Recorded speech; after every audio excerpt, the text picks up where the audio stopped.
go. Do you want to tweet it? Yeah, I'll tweet it. I'm gonna take my. Do you want to tweet it? Yeah. Okay, cool. Hey everyone. We are live streaming to the internet. The future is now.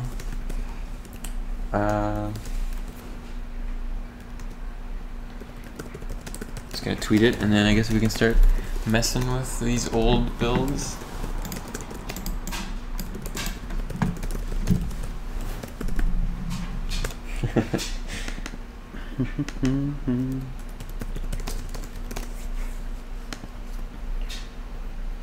So yeah, we're just gonna like play through basically a bunch of them in order, I think. I compiled a bunch of different builds of Celeste last night.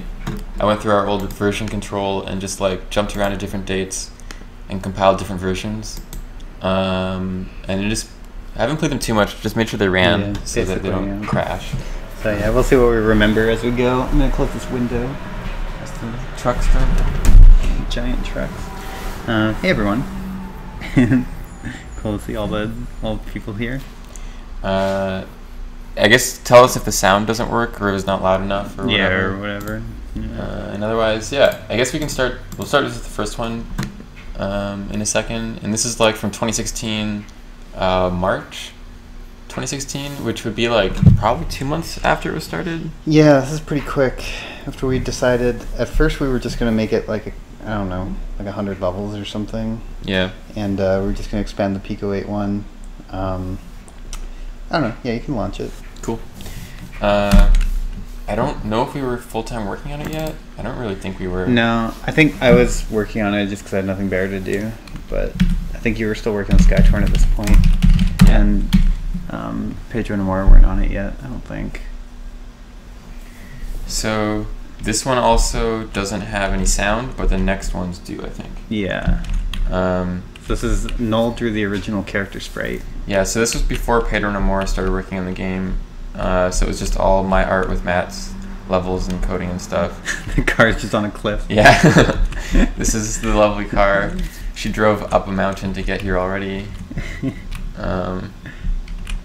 And like I think at the beginning we had like the intro is like pretty similar to how it is in the final game. Yeah, we actually made this in order at the start. Well, we made the entire game in order, I guess, for the most part, but like even the tutorial we made first. In this one the climbing is like really janky and doesn't like work. Like she doesn't go over corners really, and she faces the wrong way. I think I had just added climbing at this point, and it was pretty rough. You couldn't climb from the ground. You can't climb from here. You have to jump. And if I don't hold the direction afterwards, she just kind of falls. Oh, right, because she doesn't automatically like hop over the ledge. Yeah, that took a while to get in. And I remember this was originally here because you wanted to show like how long it took to climb. Yeah, your stamina ran out like really fast, incredibly fast at first, and like trying to climb that. Yeah, that was there to show you that your stamina ran out. But then eventually we like made the stamina like double as much or something. I can also dash in this version in the prologue, and I think that's just because this is like really the only level so far. So there wasn't the thought of like a tutorial yet. I think we hadn't decided how we were going to introduce the dash yet. Yeah. Or maybe because this version does have the bridge, so it's like I don't know, like you have to dash to get across the bridge still. Yeah, and the climb has no animation. There's no climb animation at all. And these are my first sprites for Madeline and the granny character. Yeah, Pedro redid them eventually. Yeah, Pedro did way better versions later. And Nomura added awesome portraits that are not here at all yet. Yeah. One thing that this really shows is how much the portraits and the voice sound effects add to the dialogue. Because it just seems kind of lifeless without them. It's hard to picture the emotions and that they're saying. Yeah. And the context or the subtext. It's hard to picture the subtext. This is the bridge. We had the idea of the bridge, I guess, but there's no bird at the end of this. Oh God, I suck. Yeah, this makes me think that we already knew how we were going to do the tutorial. We just didn't do it yet. Because that's all there is here. There's nothing here. But we did start the start of chapter 1. But okay, yeah, a lot of stuff is different here. Yeah, this is pretty different. It's like the same concept, but fairly different. Everything is kind of broken. Springs sort of work. And strawberries actually collected in the peak weight version. You collected strawberries and you touch them. In this version, I think you just get them. Yeah, you don't have to get them to safe ground yet. Oh my god! Spikes also kill you on the sides now. No, I think that's the same. Is it the same? Yeah. Yeah.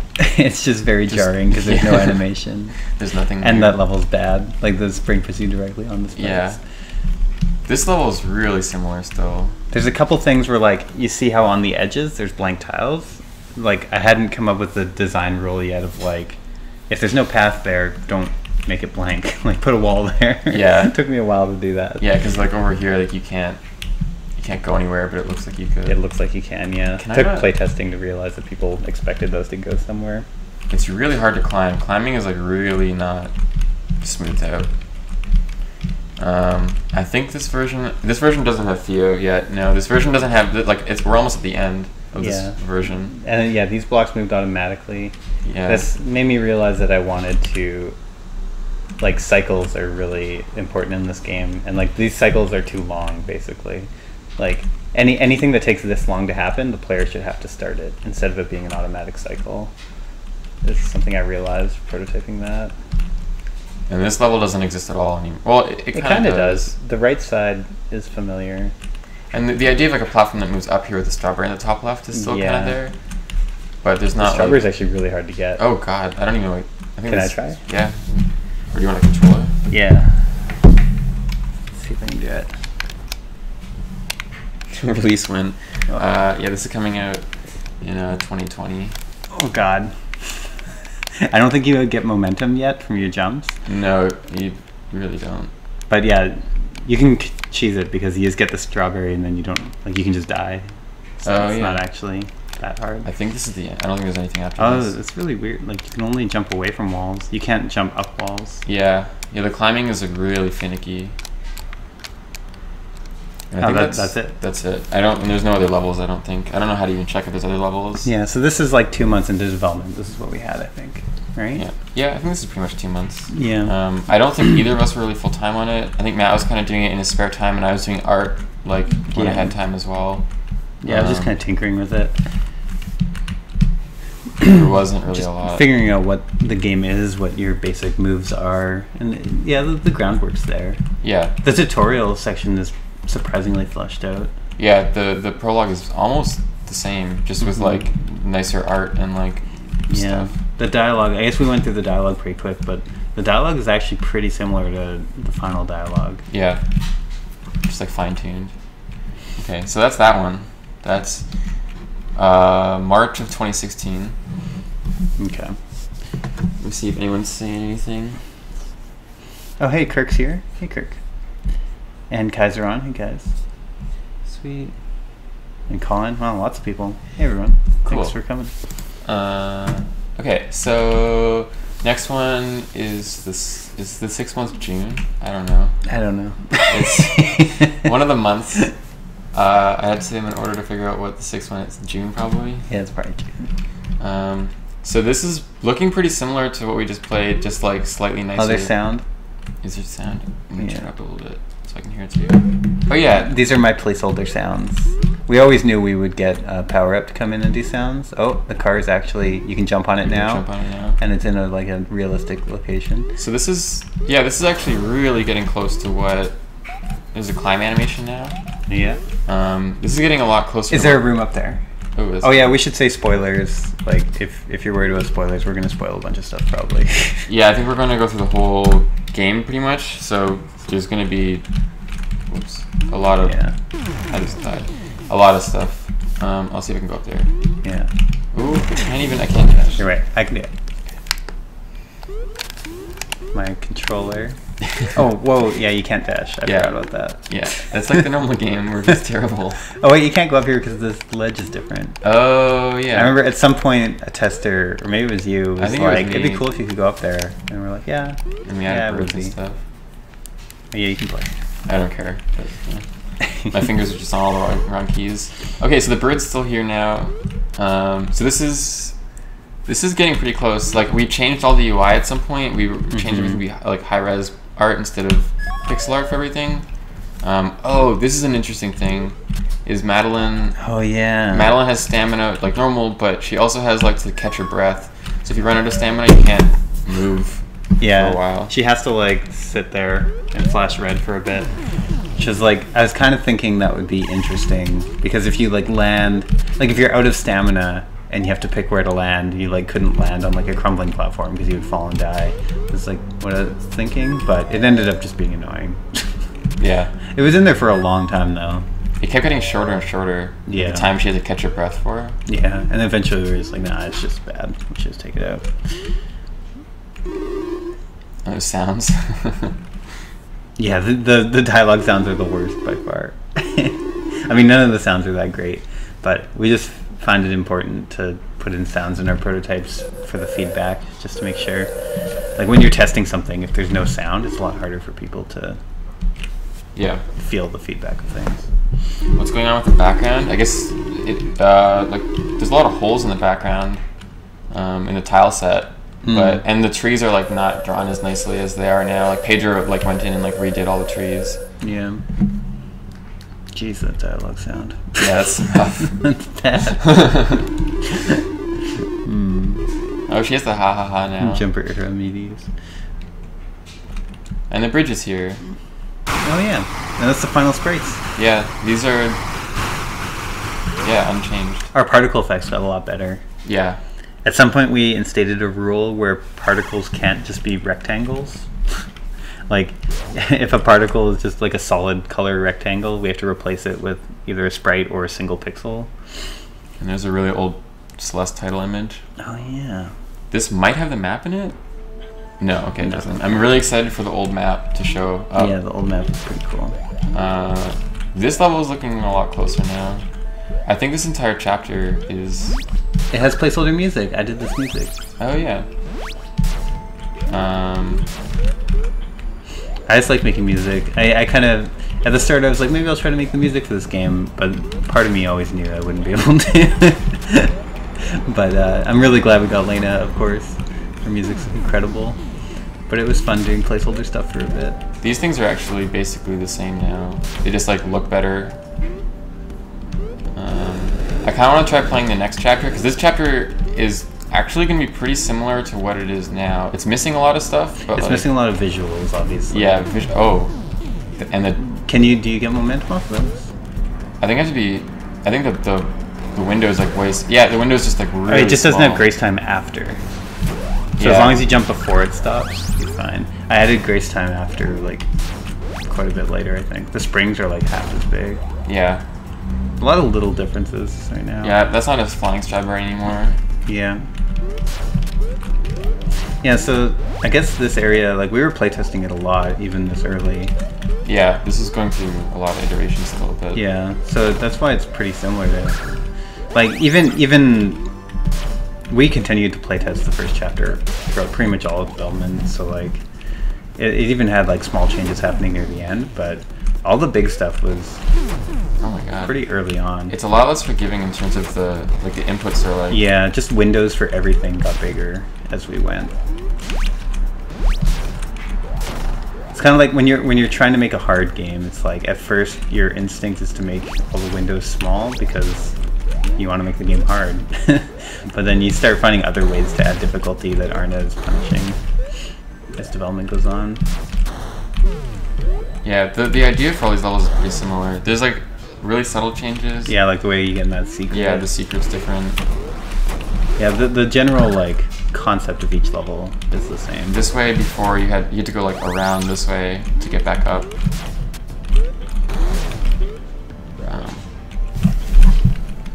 What was the question? Did you use some code from Towerfall for Celeste? Yeah. Kind of. I mean, not the actual game code. Yeah, we use like concepts, like the physics are programmed in the same way, and like the engine that the game is kind of built on is the same. Oh yeah. It has some heavy rewrites in it, but yeah. I remember rewriting a bunch of it in an airport for some reason. I don't know why. It's an interesting memory. Yeah. This is definitely gonna be different over here because we didn't have the idea of the cassette tapes until really late. Actually. Yeah. Like this is spoilers. I guess I forget. Yet, but I always forget how late the cassette tapes came in. yeah. Like here, this is actually interesting because we had these things. We didn't know what they were yet, but you had to get all of them. They're the same as the strawberry seeds that are in the game now. Get all of them, you get a strawberry. We actually took those out. We removed them from the game, and then we put them back in right at the end. We actually put them back in first as the way to get the cassette tape. So originally to get the cassette tape, you had to collect a bunch of music notes, and then it would get the cassette tape. And then we got rid of that again and added back in the strawberry seeds. I'm going to catch up on chat a little bit here. Slow down a little bit. So, Amora is asking if we have any of the 3D cube behind the ruins builds. Oh, man. Also, look at that animation right now. Thank you. I put a lot of work into the animation. I don't know if I have the 3D one. We'll see it in the later one. I don't think it's in this one, but it might be in the next one. That was when we were still figuring out the story and like, it had more Fez vibes. Yeah, I'll see if I have the 3D cube because that would be really cool. How long did it take us to make the sprites? Asked CS Extreme. So these original sprites, it didn't take me too long. I mean, there's not a lot of sprites overall yet even made. Like there's the snow tiles, which probably took honestly like half an hour, and then there's like Madeline, which probably took me like I probably added her like a few animations every day for a few days. And then Pedro later came in and redid all of Madeline's animations with like way better ones, and he spent a long time on them. Like the new ones are like a lot more time consuming to make just because they're way better. More detailed and stuff, yeah. Yeah. Is Madeline's hair movement the same as the White Archer hair in Towerfall? No, it's not. Noel coded this hair movement, and I coded the White Archer hair, and this one's better, I think. The White Archer hair is... I don't know, they're different problems, different solutions. Yeah. The lighting's totally glitchy in this version. It's like glitching all over the place. The lighting got recoded so many times. Yeah. Let's see. Lena nailed it with the music. Yep, she absolutely did. Can you hyper? No, I don't think so. I don't... Yeah, try it. You can duck. Oh. Nope, I don't think you can. That wasn't actually that late in development, but it wasn't this early. Can you dash and jump? Oh, you can. You can do that. You can super jump, yeah. Okay. You can't hyper jump. Yeah, it took I always knew that we were gonna do something like that. I just wanted, like the physics are still very rough. Like they have the general gist of it, but there's still a lot of stuff that needs to happen before I could add that. Is my name written with other dots? Yeah, my name's just Noel, not Noel, but I don't really mind if people say that they're one. It's not like a huge deal to me. Was there an early version of the overworld map? There was in a later build. We'll get to that in a bit. Yeah, the overworld. We're gonna see overworld. It's gonna be awesome. Yeah. Do you know the traffic light blocks are going to be traffic lights at the time? No. Those came in. I think Pedro was drawing traffic lights for the city, and we're like, those look really cool, like as props. And then we kind of like that vibe, and like let's add lights to the actual blocks because that kind of like fits the theme and also describes what they looked exactly like they do in the final game for a while, except without the traffic lights, just the gears, like this like actually. This is what they with look a better like border for like a really long time. Mm-hmm. This is pretty close. All it's missing is the lights, a better border, and like sparks on the cogs when they turn. Yeah, there was a time when I thought that they should just look like exactly like this because I thought this is like really cool and it turns green and you can tell what's happening. But yeah, we added more, made it a lot better. Yeah. Why cassettes? I think cassettes came when we named them. Yeah, so it was originally, we called it hard mode levels, and then we changed it to remix mode, and then with remix mode it started to make sense to do cassettes, and then we eventually changed it to B-sides, and then cassettes really made sense. And then we also had remix songs for every single B-side, so it was kind of cool for it to fit like the music and the game. Yeah, the fact that we had new music for each one made it make sense to do a music theme. Artag asks how we did the 2D lighting, and I actually have an article written about how I changed the lighting from what it currently is in this game to how it is in the final game, and I'll link the article later, but I have like a Medium post. I'll find it after the stream. Yeah. Oh, and about the cassettes too, I think we were looking, because the game is set in like real life and like modern. Cassettes aren't really a modern thing, but like just mixtapes and stuff just fits the vibe of the game to us. Like, I don't know, something about it. Want to jump to the second chapter? Yeah, I think that's a good idea. Why is the first zone an old and desolate city? Was it to give the theme of forgotten or aloneness? Yeah, I think one thing I was thinking with Forsaken City was how Madeline feels isolated. Is just, I don't know, like, it feels like her character, she feels isolated by society and like isolates herself from society and stuff. So being in a city and feeling alone just feels like the right thing for her at this point in her life. Do you think it would be much easier to develop Celeste on a game engine such as Unity? I don't think so. I'm really glad we made our own engine. Yeah, it was, for especially like a 2D game, just coding our own stuff. Like, we both been making games for a long time too, so coding our own little framework and coding our own little like level editor for it was fairly easy for us to do. Like, it wasn't too much work. And the upside is it just made us be able to do whatever we wanted really easily. Yeah. What date is this build from? It's from June of 2016? Yeah, June 2016. So this is a few months into development. Yeah. We'll have more builds after this one too that go further. Yeah. How does the connection between scenes work? So when you go from level to level, basically we're loading the entire tile map for the entire like chapter all at once. So like the grid of like solids, what's solid and what's not, and what image each tile has. But all the like the entities, like the springs and the strawberries and stuff, are only loaded for the currently loaded room.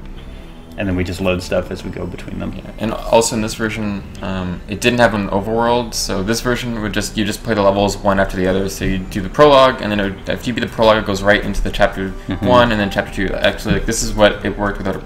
I'm about to do right now without an overworld. Is it would just show like, oh, you completed the area. Here's how many strawberries you got, and then I hit A or whatever, and it goes into the next one directly. Yeah. What do you think a game like Jumper would be like if you made it today? I think it would be Celeste.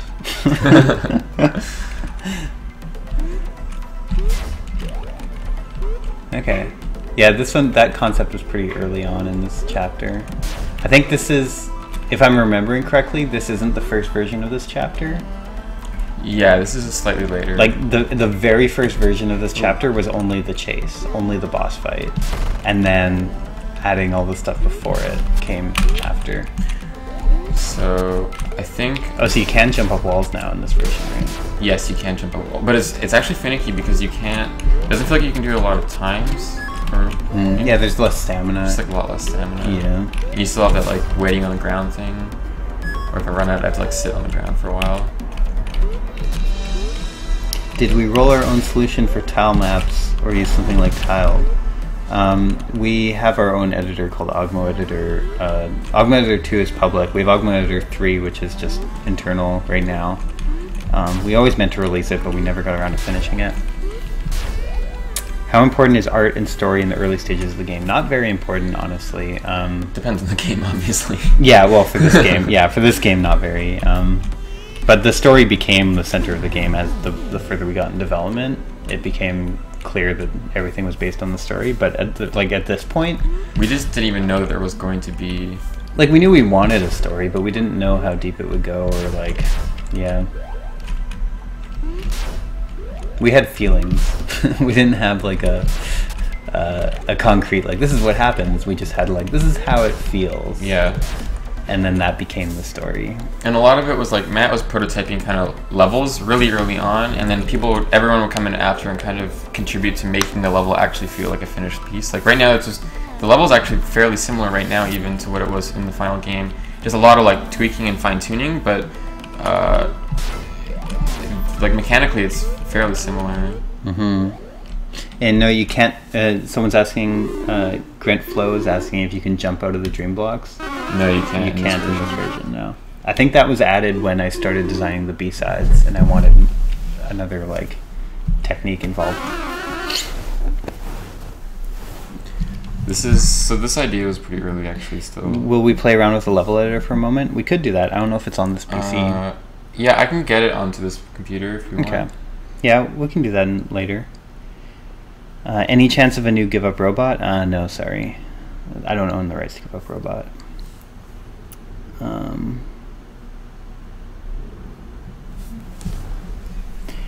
Fun to have. Thanks for doing the stream. Fun to have you two here. How did you two realize that you were a good team together and wanted to make games together? Levy Bostonian. We've known each other for like 8 years or something. Yeah. I mean, we've lived together even before we worked together. So, yeah. I don't know, it just seemed... I mean, we did the prototype, the Pico 8 prototype. Yeah. And that made it pretty clear. And we've made stuff in the past together before, like... I remember at GDC we made stuff together a few times. Oh, yeah. Didn't really go anywhere. We made like a Money Seas multiplayer thing. Yeah. 1 year at GDC. That was cool. Yeah, I don't know. We just kind of... It just kind of happened. Yeah, we were roommates. Like, well, Matt made Towerfall. I was making other stuff, and I don't know. Like, I guess it was just you hang out all the time and just talk about game ideas and stuff. Yeah, so it just happened. Kind of like it gradually happened. Do you consider a bad idea to compose music in the very early stages of development, since it should mirror the feeling of the final level designs and such? Yeah, I mean, I guess. Like, I was doing placeholder music knowing that it probably wouldn't be the final music. So I was mostly just doing it for fun, to be honest. And also to just kind of like I'm not doing the graphics for Celeste, really. I'm just doing... I put it back. I'm just doing, like, level design and... story stuff. So having the music, like being able to like put in placeholder music, was just another way to communicate with the team, like the feelings I was going for. So I found it useful in that way. But yeah, the music was never really intended to be the final music for the game. We like for a long time we didn't know, like we didn't have the full team either, so we weren't sure who was going to be doing. I mean, if Celeste ended up being like a $5 game with like 80 levels, then maybe it would make sense for me to do the music, right? Yeah. But it grew into this like huge epic, like personal story thing. That was like, okay, it became obvious that I wasn't capable of composing music that could live up to that. At least not yet. I want to do the resort as well while we're here. This whole version of the resort. Yeah. I already went through the dream a little bit. Is there Bloom on there already? There's some Bloom, I think. I really like messing with, apparently, post effects before the game even has any graphics.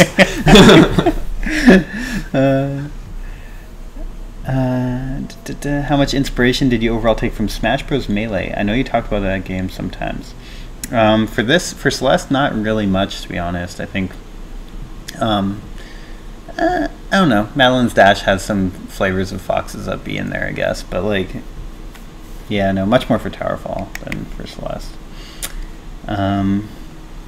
What are you guys spending your time on these days? Towerfall ports, Celeste updates, new stuff? All of the above. I guess we can just leave it at that. Yeah. Towerfall for Switch will hopefully be coming out pretty soon. We'll talk about it more when we have concrete details. But we're doing some new surprise stuff for it that I don't want to talk about yet, but new exclusive stuff. So even if there's no point, would you guys consider releasing these builds of the game? LOL. I mean... Sarcastic. That's a good username. That is good. I mean, I'm not like super opposed to it, but they're also like... I mean, they're not... There's honestly not much there. There's not that much to see. Yeah. Like, when you say there's no point, like, there really is no point. Yeah. Like, the value is in us commentating over it, I think, not in playing it. Yeah, it's just kind of like a worse version of the game that we released. But without the context of, stuff, it's not much. One thing I'm always worried about, like with releasing like half-finished stuff, when you have a finished thing out, is that if people see it and are like, "Is this what Celeste actually is?" And it's like, no, the actual game that we've released is like, it's confusing. A lot better. We worried about that a lot with the Pico 8 version 2, actually, having that out and being like, that being confusing for people, but it thankfully didn't end up really being a problem. It was fine, yeah.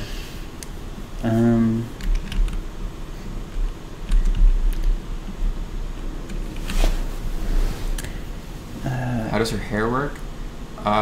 It's kind of like a bunch of, it's a list of points, and each point follows the next point, and each point draws a circle that gets slightly smaller, and then it just has like, they try to move downwards all the time, but they also try to follow the other one, so it's kind of like fake gravity.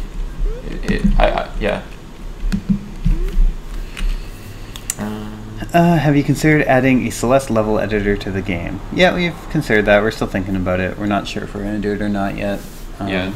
We think it would be really cool, but we're not sure. There's also some modders who are working on stuff right now who made their own level editor and their own tools to load them, which is really cool. It's called it's the modding community's Everest API, and you can check that out if you want to like try messing with that a bit. Yeah. Yeah, I kind of want to show some of the resort. Yeah. We don't have like this is the resort level, like the Celestial Chapter 3. Yeah. But it's really, this does not have very many levels of it yet, and like the mechanics are very different. Yeah, the mechanics weren't ironed out yet. So this was they kill you unless you're dashing, right? Yeah. Or is it they kill you unless you don't have your dash? I think if your hair is blue, they don't kill you. Okay, so if you've used your dash, they don't kill you. And that was like, yeah. Like that was like the sole mechanic for Chapter 3 at the beginning. Yeah, and this strawberry is actually the same in the final game, like the way to get it. Yeah, it's like up to the left more now. Yeah, but yeah, having it in the main path proved to be annoying for people. Yeah, they get fixated on it, and yeah, it was confusing. But yeah, this is actually like that geometry is in the final game as well. It's just replaced this obstacle with the actual obstacle that ended up in the game. There's no key or anything. And we knew it was going to be a resort of some kind because it already had like the building structure. It just has the wrong graphics, but like there's the bridge here, and there's like you're going into the building. I was just like blocking out a building, even though we didn't have graphics. And these things are kind of the same now, except the interesting stuff is that you can dash through them. Because they're blue. That was going to be like a unifying element of this chapter. Is that every danger you can dash, you can not be hurt by it if your hair is blue. But that ended up being scrapped completely. Does the hair have physics? The hair is like pretend physics. They're it's like made up hand coded. They're not like real like game engine physics. Yeah, they're just like physics engine. Yeah, they're just me coding points that follow each other. Yeah. I'm curious. I'm going to take control here for a second. Yeah. Curious if the secret is here. Oh, it is. Oh, but it doesn't go anywhere. Oh. I was like, there should be a secret there, but I didn't know what yet. This room is actually pretty much the same. All physics are pretend physics. That's true. There's a strawberry up here. Oh, no. It's gone now. It's not there anymore. The key's there. So we did have the concept of keys. Yeah. I think that was pretty... At what point of development did you decide the name for the game? We decided the name of the game, I think, on like day 3 or 4. Of Pico 8. Of the Pico 8 one. Yeah. The Pico 8 one was originally called just Everest because we knew it was about climbing a mountain, so we just had to have a name. Mm-hmm. And then eventually we decided, like 4 days into it or 3 days into it, we named it Celeste. Yeah. At what point in development did you come up with assist mode? That was fairly late in development, actually. Assist mode was probably like the last 4 or 5 months. Yeah. I remember the team bringing it up with me a lot as like the designer, being like, maybe we should do something for players who aren't as good. And I would always kind of brush it off, and then eventually it stuck. So thank you to the team, everyone, for that. Okay. Also, hey friends.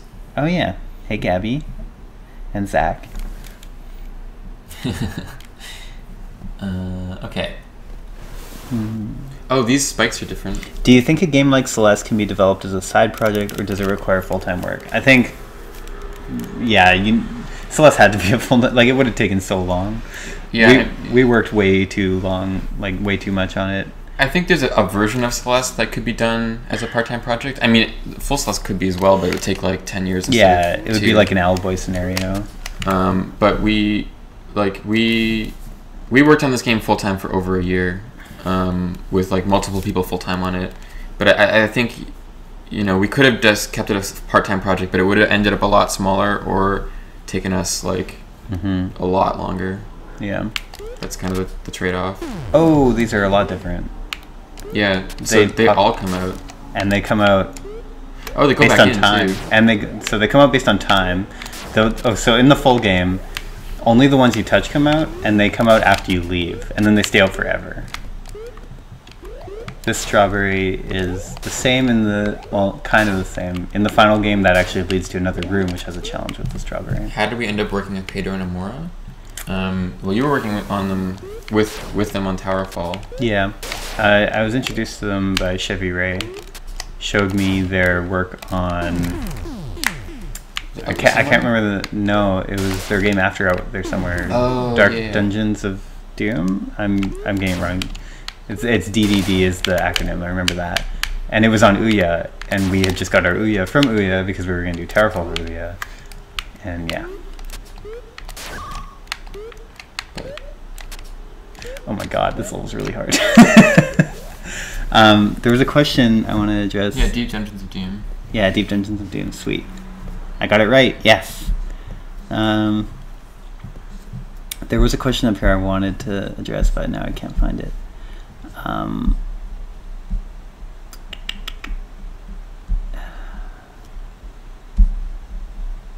What's the main reason you made discard that kills you unless your hair is blue mechanic? Yeah, so we replaced these with the dust creatures. The dust creatures that move.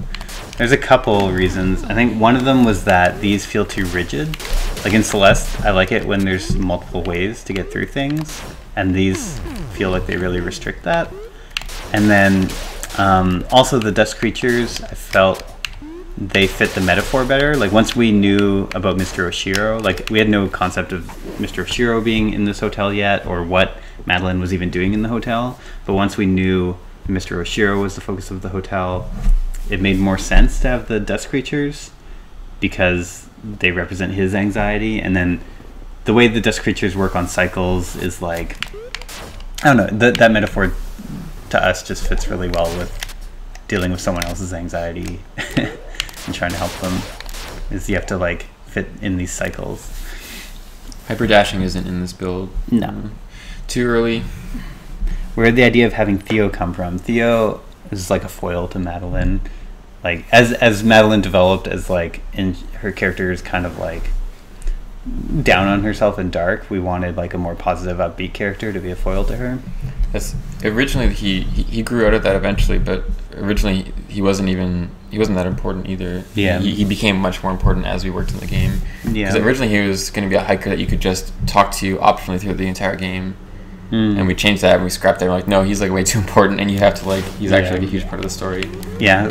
It was as soon as we came up with the idea of him being stuck in the temple and you had to rescue him in chapter 5, then we were like, okay, he's too important to be optional in every other chapter. So we went back and sort of made him, he's still optional in the first chapter in the final game. And the second chapter, actually. And the second chapter. But in the second chapter, he's like, whoa. Yeah. In the second chapter, he's like really obvious. Yeah. We made him a lot more obvious at that point. So these things fall a lot faster. And the fact that you get... Oh, that's another thing. So in the final game, if you try to hop up onto a ledge of spikes, it doesn't let you. Whereas here, it just goes, oh, and it kills you. Yeah. You can dash through these things, though. Oh, I can, yeah. Okay. So... Wow. There's just a lot of like quality of life improvements that are specifically obvious on this screen that make the screen a lot harder not having them. But a lot of these screens are like really similar to how they ended up, actually. Is that gonna fall? No. Pedro, I do not like that recovery mechanic. Yeah, no, it's really bad. I'm glad we got rid of it. You get stuck for so long on the ground. How early in development did you plan all the juicy graphic, feel, or effects of the game? I think like we always knew that we were going to do a lot more work on the graphics. Like this, we weren't planning on this being the final graphics at all. But yeah, this was me just like at the very start of the game, I went way ahead of everyone else because everyone else had other projects. So I was just like blocking out levels into chapter 3 with chapter 1 and prologue graphics, basically. Yeah, so we always knew that we were going to get a lot better graphics and a lot juicier graphics, but Yeah, we just hadn't done it yet. And also Creator Nomura, I don't think they were working on the game at this point yet. And once they came in, they started doing a lot more like good graphical work that like improved it a lot. Yeah. Well, this one's just free now. In the final game, there's a challenge in there. Hey, TGH. Yeah, you can't wave dash at all. I just tried it.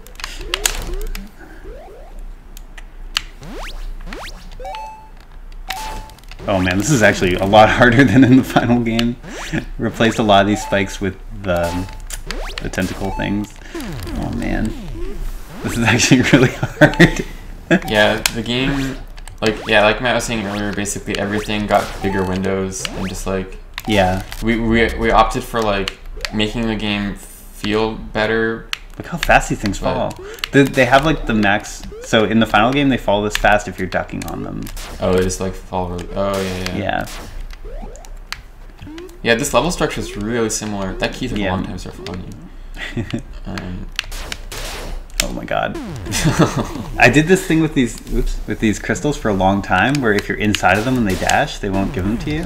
Oh yeah. And it just like is brutal. it's also, the crystal sprites are huge. I remember actually making these crystal sprites and then you telling me these should definitely be smaller, and I was super against it for some reason for like a while, and now they look just absolutely gigantic. They're like as big as her. Yeah. So here I was thinking there was going to be a boss actually in the middle of the resort, but we had no concept of Oshiro. We were thinking maybe there would be like an Oshiro like character, but it would be like an angry spirit that's like a guardian of the hotel maybe. Yeah, TGH, this is what chapter 3 turned into, but this is as much as we had at this point. Yeah. So yeah, I was kind of thinking he'd be a recurring boss that you'd fight like multiple times, but yeah, I'm really glad we ended up with that. I remember we had like a session where we brainstormed because we were stuck on the resort for a long time on like what happens in the resort, like what's the story of the resort. Like we just for a long time we were flailing, and then one night Noel and I just like sat down and hashed it out and came up with the cleaning idea and stuff. Yeah, that's when it started really taking shape. Yeah, this is the huge mess room, or like what eventually becomes a huge mess room. Yeah. Someone also asked, these rotating platforms aren't even in the game anymore. Yeah, no. Like anywhere. Why did you make it possible to refill the dash without using a dash crystal in the final game? It's not possible in the air anywhere. It's only possible if you dash along the ground and jump after your dash refills. So when you dash in the game, it takes a little while for your dash to be able to refill. So if you dash along the ground, it'll refill. So basically what speedrunners do is they actually dash along the ground or close to on the ground, and they jump after their dash refills, which makes it feel like they get a second dash. Originally, I think that was a bug, I want to say, and then I think we like made the window easier later on so that it was a bigger window because we liked the speedrun implications of it. But yeah, it's not actually refilling anywhere. It's refilling because you get it back from being on the ground before you jump. I think super wall jumping is in, but it's like not as good. It like pushes you really far away from the wall. Okay, I think this build's pretty much done. Cool, yeah. On to the next one. How did you know what you had was enough to begin with, especially mechanics-wise? Trying to balance that feeling that more was needed. That's a tough question. That's like, I think in general, fun is simpler than you think it is when you're designing a game. Like the things that are fun about your game are usually small things, if that makes sense. And so like we're always trying to find like the simplest version of something that's fun. And I guess playtesting is really the answer though, of like, yeah, just playing it with people and like observing them and seeing what's fun about your game, and then like minimizing down to that core and then building up from there. I hope that answers that question. That's a tough question. How do you get the game looking pixel perfect? We just render to, like, we create a texture that is the size of the game we want. So in this case 320 by 180, and then we render everything to that small texture and then scale that texture up, and that's like the easiest way to get pixel perfect stuff. It just will always, because the texture doesn't have any more information than the size it is. So if you just render to that and scale up, you get pixel perfectness. I think it's possible to refill dash with dash crystal while not actually consuming the dash crystal. No, that shouldn't be possible. Yeah, if that's possible, that's a bug. Yeah. Is there anything you really wanted to put in the game but couldn't find a spot for? Honestly, not really. I mean, like anything that we couldn't find a spot for, like evolved into something else. Or got cut. Yeah, it just got cut, but then like the idea of it sort of lived on. Yeah. The spirit of it. I think this game. One thing with this game is we ended up originally it was going to be a lot smaller, but as we worked on it, we kept finding more things we wanted to do with it, and so it got a lot larger. I think the game, the size that it is basically the size, like the most we could explore with these ideas that we had at the time. Look at her when she fast falls. Oh yeah, her hair stays. I fixed this really late. Her hair doesn't scale, so her head just looks tiny and the hair looks gigantic. And that was in. I think I fixed that in the latest build, but like that was in there really late into the game. Cool. I forget what I was saying a second ago.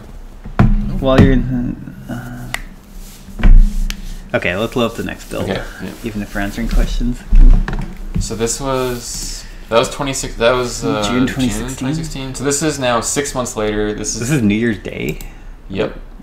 I don't know. I just we were working on New Year's Day. Yeah, we got commits on New Year's Day. Nice. That's my birthday actually. I was working on my birthday. Nice. Ooh.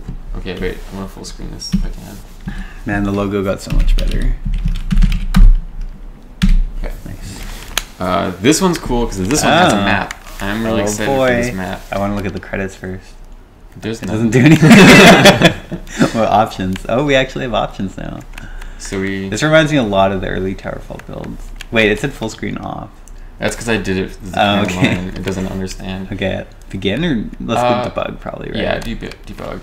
Yeah. Oh shit. So this is our first map, which is actually pretty similar to the N1, but just the N1 got way better because Gabby joined. Because Gabby joined and made it pretty. And also we stopped trying to make it low res. Like here it's pixel snap to the same. We had like the constraint of everything being the same resolution as gameplay for a long time, and then eventually we were like, actually the game would look way better if we dropped that constraint. Yeah, so then Gabby came in and did a way better mountain, and Sven came in and made the lighting all pretty. Yeah. You should select one and see what it looks like, because the menu's way different. Oh, cool. It has like the same concept of the tiles flipping. Yeah. There's like particles on it too. That's cool. Yeah. Normal mode and hard mode. Oh man, let's see what the B-sides look like. Oh, whoa. A lot of these levels are actually going to be in there. Yeah. Okay, wait. No, yeah, we should start with B-sides. Let's do that. I bet the B-sides are going to be pretty similar. Is there music? Yep. This is Lena's in there, yeah. first song. So by this time we'd started working with her. And Pedro was in here too. Yeah, obviously. Pedro. Yeah, the sprites brand new, so Pedro replaced the sprites, and started working on new tiles. I turned down this. Yeah, that's cool. I just wanted to. Yeah. Oh, you have so little stamina in this build. So this is a year before release, so we had one more year still working on it from this point. This is a year. This is a year before release. Yeah, this is 1 year. Holy shit! I think if we check out later chapters, it'll become very obvious. So much that year. Yeah, this chapter is pretty dang, or this B-side is pretty. Yeah, similar. this is like pretty much final stuff.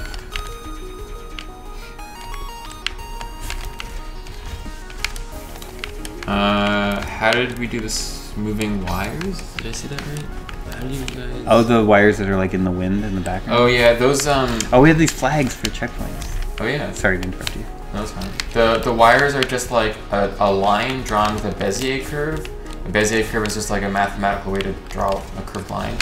And then it was on a sine wave, so the anchor point of the Bezier curve would just move up and down. So there's like no physics or anything, it's just faked. This chapter... We also have like the distortion map in there now. Like when you dash, you can see that ripple effect. Oh yeah. That was... we toned it down later. Like when we first added it, we were like, yeah, distort everything. And then later we kind of toned it all down. How do we pay our bills? Well... Towerfall? Yeah, Towerfall. Matt was living off Towerfall, and I was doing website contract work for a while, and then later... And then I was just Matt paying you paying me from Towerfall money. Celeste.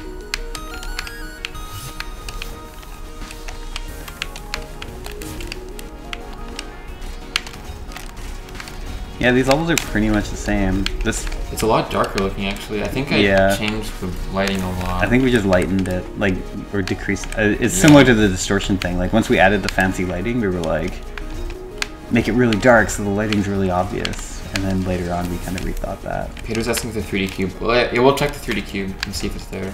I have a feeling it's not. Might have missed it already.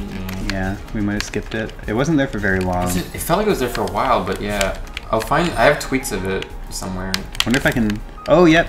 Hypering and wave dashing is in this one. Although, I'm not getting my dash back, but that's... Yeah, there's no speed rings. The speed rings came in pretty late. Is hyper dashing in this one? But you don't get your dash back from wave dashes. I think I actually tweaked that cooldown so that you pretty late. Yeah, so that you could. Oh, this is not going to have the heart at the end. There was no concept of hearts at this point, I don't think. Oh yeah, the crystal hearts, yeah. I actually have no idea how this chapter ends. Probably with the same cutscene as normal mode, to be honest. Oh, I fucked that up. Can you beat Untitled Story on Fatality difficulty? No, I can't. Well, I assume that's not a difficulty. I assume you mean like the hardest one. I can't remember what it's called, but no, I can't. It's one where everything kills you in one hit. Oh! Oh! Do you remember these? Oh, yeah. You should get it. What's it gonna do? It's gonna do the heart. Oh yeah, so there was originally one heart, and you were putting it together. Oh, that's cool. And it still showed the strawberries thing for no reason. I want to see... You should check the second chapter quickly just to see if it has the cube. I think it doesn't. Yeah, no, this is not yet. So we skipped it. Sorry, Pedro Nomura. I'll find it later. Yeah, we could probably find that. Yeah, I have a tweet of it, or it's on the Tumblr too, I think. This looks pretty done.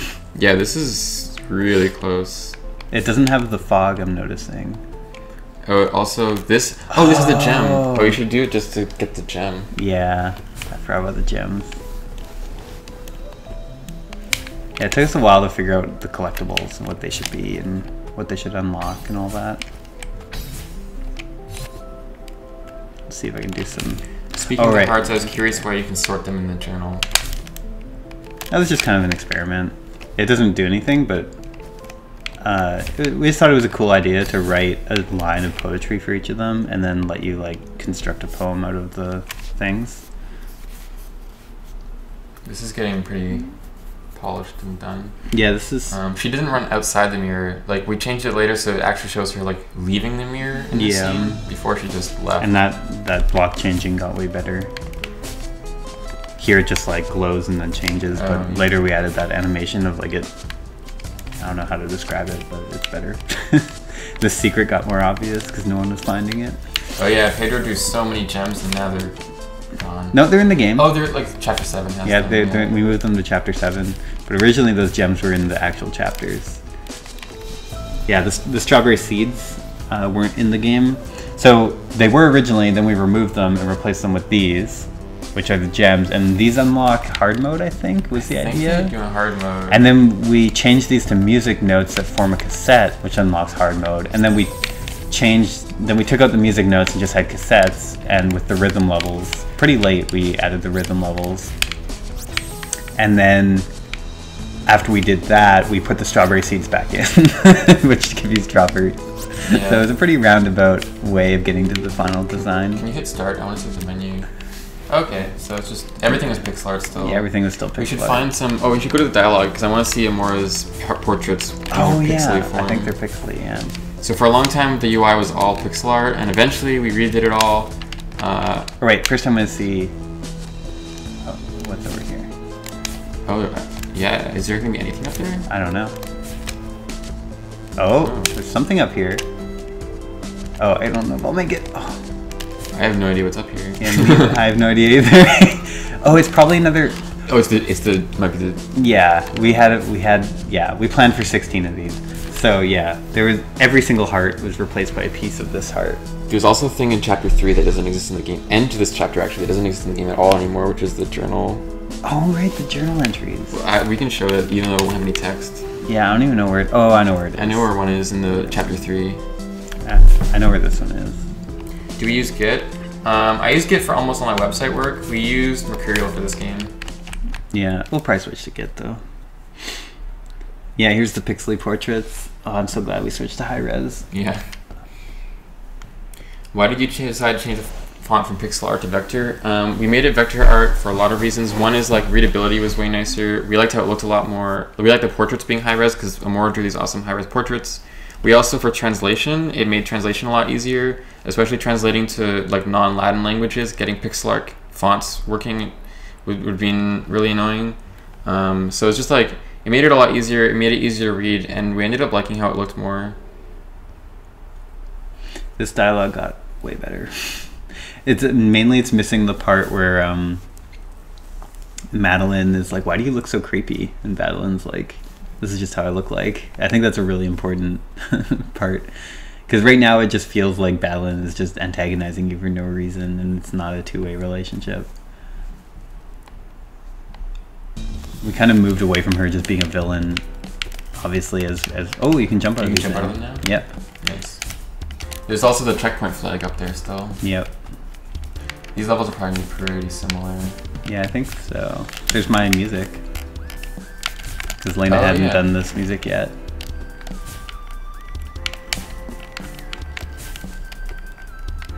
So this one especially is like, her music's so much better that it's like kind of funny. Matt made this music. Yeah, it like never intended to be final. I just like making music and wanted some placeholder stuff to help convey the vibe. Lena made the final music. Yeah. Yeah, none of my music is actually in the game. Oh, except the Pico 8 music. I made the Pico 8 music. Yeah.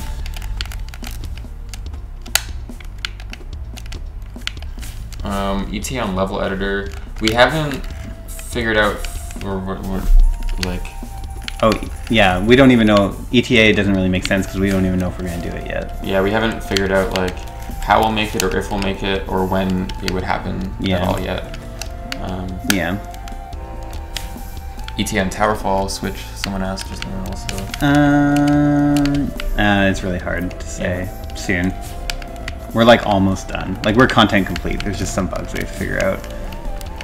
And then we have to do like their certification process. When do you decide to make battle and wait to start moving after you die? That was. Oh, is that not in this version? I don't know if it's in this version, but now I'm gonna die just to check. I feel like we had a friend who was playtesting and just wanted to like take breaks, and they just would they just sit there and think for a while, and while they were thinking, they just like die like 10 times. No, it was literally every playtester. It was like, yeah, because that's how people play this game. Is they like the first time they go on a level, they just run. And then like something kills them, and then they're like, okay, yeah, and then they sit there and think for a bit. It was just super annoying, like dying over and over and over again while you're just like sitting there like trying to think what to do. Yeah. Yeah, this is pretty much the same. I guess you're just watching me play Celeste right now. Oh, this looks different. Oh, we added like a buffer room somewhere. Also, this part had spikes in it, and we got rid of all of them because it made sense not to have a challenge after this. But for a long time, there was like these levels were actually not easy. Yeah, and everyone was like, every playtester that got here was just like exhausted and like, oh, there's more, and like, most people would just like be like, I'll finish this chapter later at this point. And so we were like, okay, the pacing's not correct. Yeah, like this room's really hard. I made it look easy, but this is like, this is after you just like escaped, like, oh, I'm finally done. And it's like, okay, now there's more spikes. Yeah, this crazy boss fight, and it's like, okay, now this. I had to ask this before, is the engine built on top of some kind of framework, or is it all done from scratch? It's built actually on XNA, which is like a deprecated Microsoft framework that they use for like Xbox and Windows. So and then we used Monogame and FNA to port it to consoles and Mac and Linux. I think this conversation is going to be really bad. Just... Yeah. I'll be right back, actually. Do you want to face this with me? Yeah. It's actually got the gist of it. It just needs a lot. I don't know. We brought on an editor, Nick Sutner, at some point, and he helped a lot. And then also we just iterated on all the dialogue quite a bit.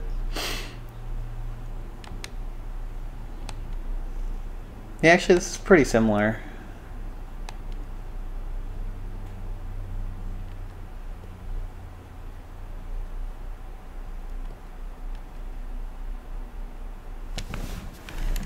I love this guy.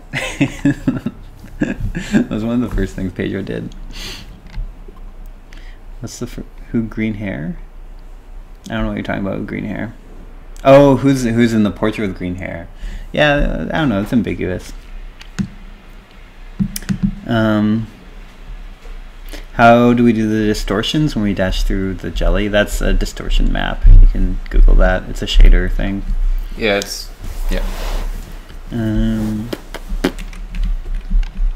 yeah, you can take over. I want to see if Theo's definitely in this one now. Oh yeah. Just the checkpoint thing. What decided? Why we decided to give them the voices? That was Kevin, and like, it's kind of an evolution of his voices for Towerfall, and I think he's just interested in that kind of stuff and like conveying emotion through synthesized voices and stuff, and yeah. We wanted more ways to express the characters too. Yeah, yeah. So like when he suggested it, we were all over it too. Yeah.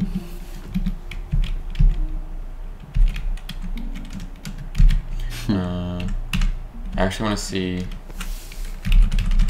Go back to this awesome overworld. Oh, we got the gem.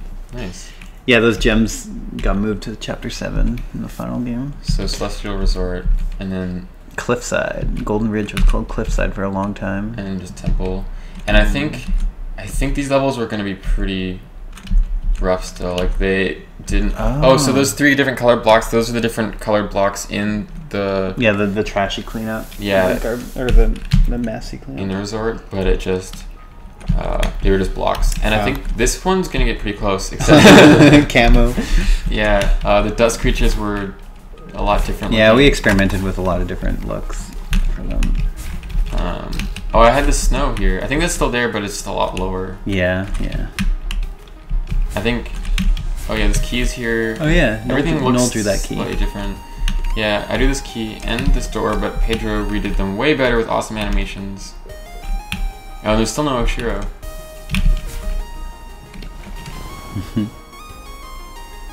How long did we work on the main character field before deciding to move on to creating enemies, levels, etc.? It was back and forth, honestly. Like, I would say that the main character is probably like at least 90% finished at this point, the movement and stuff. But a lot of small tweaks happened late into development. It's still all different. Or it has some ideas. Yeah, it's still the same ideas. The structure of it changed. Yeah, it's back and forth. I think this level was way harder. Oh yeah, it was just like more claustrophobic, and those spikes are the main thing. Yeah. I'm not gonna beat this level. I believe in you.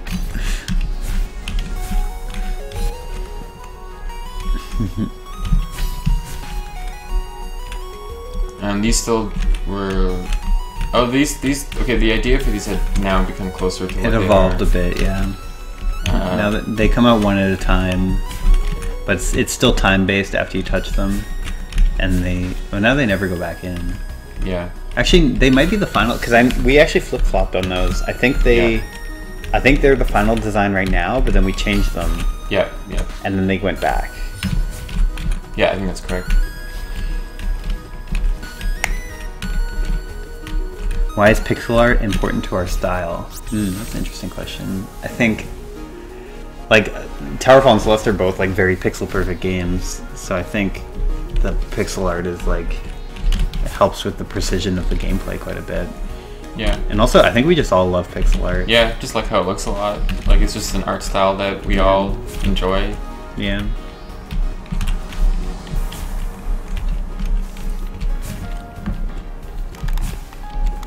This is pretty similar. It has like a few, like the levels have like a few like subtle changes, like making things like just tweaking the level structure only slightly. Yeah, there's like some spikes I'm seeing here and there that are moved or changed into different obstacles. Yeah. We eventually went through and like replaced basically all the spikes in this chapter with dust creatures to fit thematically better. Because why would there be spikes in a hotel? Yeah. I'm curious to see if the blocks. Yeah, I haven't seen any. What the messy part looks like. Yeah, I haven't seen any of those yet.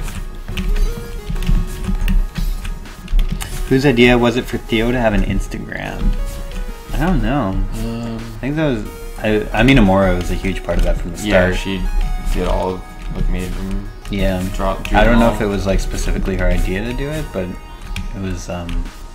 Yeah, she was definitely the driving force behind that. I don't think. Yeah, Oshiro still did not exist at this point. There's a red rectangle there that might be Oshiro. Oh. I tend to just make things red rectangles. Yeah, every NPC just had Theo's portrait before they actually existed. Thanks, Theo. I wonder if Theo's actually in this room. No. No. It was blocked out for him though. Like that room was intentionally left blank to put Theo in. Yeah. But we still had no idea. Like the story for the resort took us so long to figure out and like develop. These levels are pretty similar, except obviously now they look way better. And like these are all like the laundry ones. I think they all got easier too, to be honest. Yeah. Yeah, this is the laundry section. Yeah, this room got easier. What are the collision boxes? Oh yeah, they. Glad Theo grew from being a small red rectangle to a real boy. Me too. Okay, so the buttons exist, but I don't know if they. Oh, they just okay, yeah. Yeah, they just do that. I think this is the Pico 8 machine. Is it? It totally is. Yeah. That's awesome. That yellow rectangle. That yellow rectangle is the Pico 8 machine. And Back to Adventure. I like the word adventure there. Okay, so this is getting structurally a lot closer. Yeah, this room still. Yeah, it doesn't. It has the same flow of the final room, but just not. Oh, one thing I want to check out in this one though is I want to see the Oshiro boss fight. Yeah. Oh, it's gonna be bad. Oh no. Oh no. Hey, wait. I think I can get there.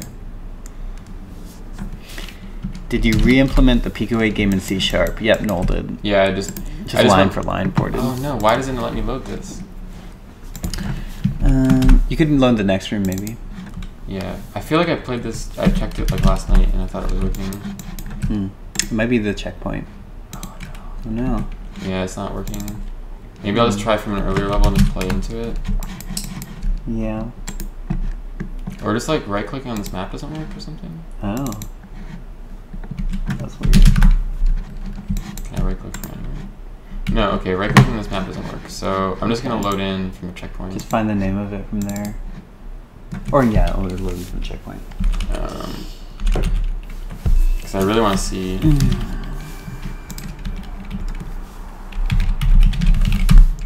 Is every tile its own little entity, or do you just do collision using a grid structure? We have a grid structure for all the static geometry. Wow, it's not happy about this right now.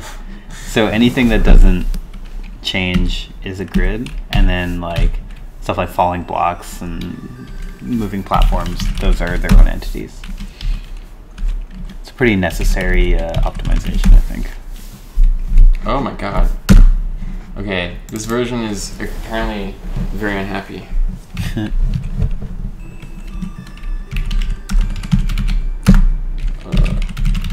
Okay, let's see if I can get to the resort. Oh, I just want to see the boss fight. Betrayal. Okay, this is gonna work, I think. Okay, cool. So this is the Master Suite or whatever. And then this is the Oshiro fight, which is like super different because you could climb on Oshiro. Yeah. And like use him as like part of the level. Yeah, the idea was that you had to use him to get through the levels, even though he was also trying to hurt you.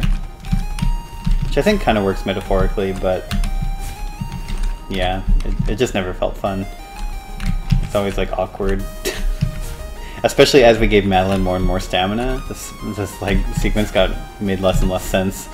You could just basically skip the levels by hanging on him. I remember this section being really hard. It is really tough, yeah.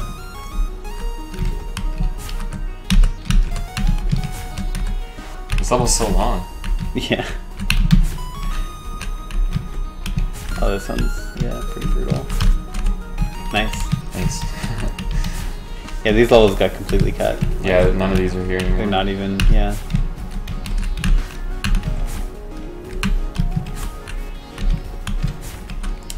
Yeah, it kind of feels over-designed to me. Like, the design we ended up with is much simpler and less, like, I don't know. I think I need him for this part. Yeah, maybe. Oh boy. Nice.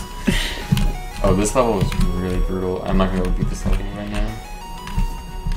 Were there times during development when you were really unmotivated? How did you pull through? Yeah, definitely. I don't know, just like relying on each other. Like,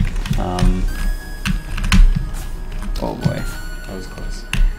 Yeah, it feels like... This is the end. That's it. Chapter complete. Nice, you did it. What do you think about this question?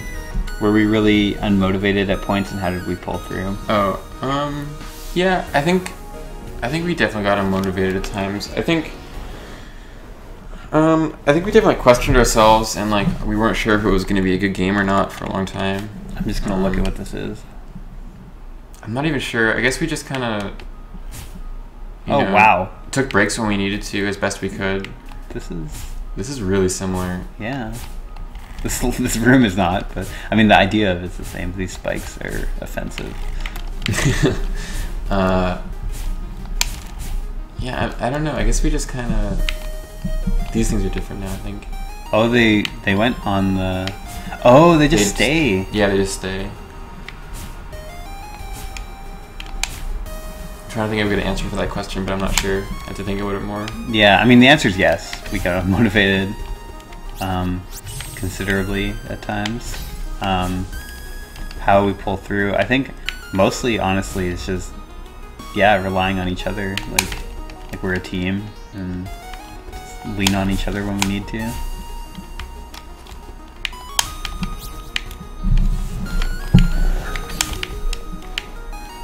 And these things, they're actually pretty interesting this way. I think not month-long vacations. I don't think we ever took like month-long vacations. We took like, time off from working on the game, and sometimes we do other things. We all had like small little things we messed with that weren't Celeste sometimes. Yeah.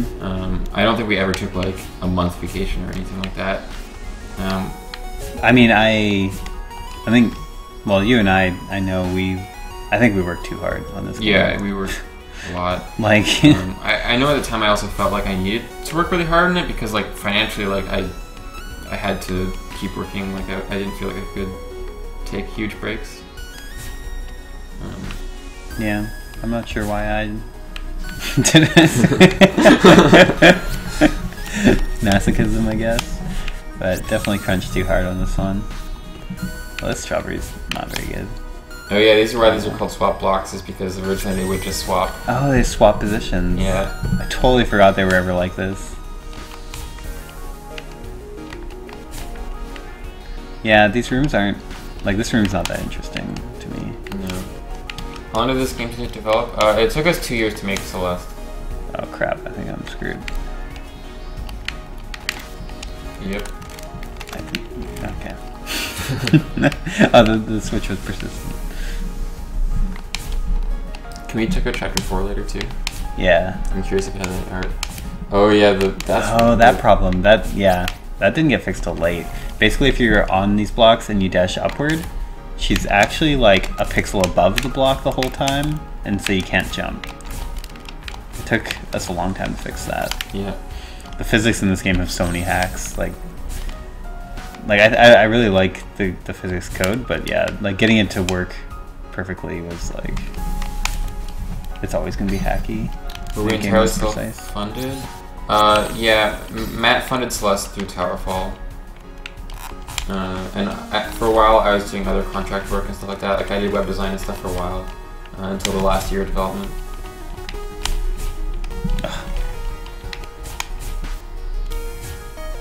Okay, let's see what we got in here. These doors close so slowly. There is lanterns. Yeah, the lantern concept was pretty early. That button's right here. I remember that. Moved it onto like a platform later. There's no secret there. I think if you go later into this, I guess you can go through the mirror and see what that's like. Oh, I remember this. Yeah, this is all different. Yeah, this is completely different.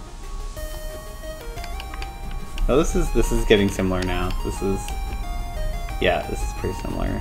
Except this locked door is moved into the next room in the final version. What coding experience do you guys have for a project like this?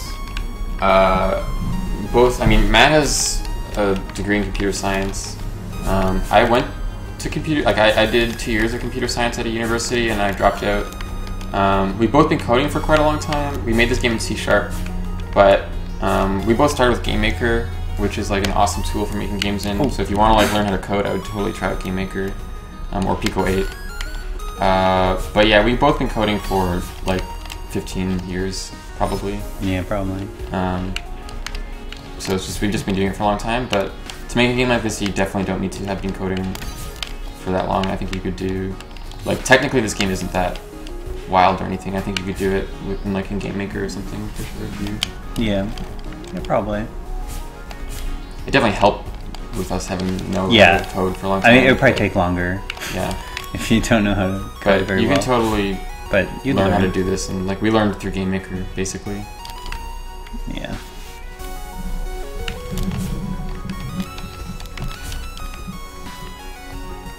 When you see the lantern, there's another door. Oh. I think this one had a skip. Yeah. Oh yeah. Wow. Yeah, that idea of the skip, that's still in the final game, just a lot different. Oh, that's it. Oh. Huh. Is there? I'm gonna hit tab and see if there's. Nope, that's it. Oh, that is it. Okay. So there's nothing through the mirror yet. I'm gonna go to chapter 4 quickly. Yeah, let's check out chapter 4. Chapter 4 is probably all. It's all there. I'm gonna jump into. I think the ending is a lot shorter than the final, if I remember correctly. Yeah, it doesn't have a lot of the secrets either. I'm gonna jump in right here. Cool. Yeah, I think I didn't add more to the ending until. I forgot that I can't right click on stuff. Oh yeah. You could continue from checkpoint. The ending of this one is one case where the music informed the design, because it had these ending levels, and they're like pretty much the same as in the final game. But then after Lena did the music, it became obvious that the pacing of it was off, and I needed like 4 or 5 more levels. Would you guys say the lantern ideas was a hit or miss on its own? The what idea? The lanterns. Oh, in the temple? I think in the temple. I think I love that mechanic personally. I like them a lot now. Yeah. There was definitely, I remember early on, there was definitely the question of whether it felt interesting. Yeah. But the one problem with them early on was they weren't persistent, so if you died, they would go back out. Yeah, that was annoying. And that was, making them persistent was probably the point where we were like, okay, this is a good thing.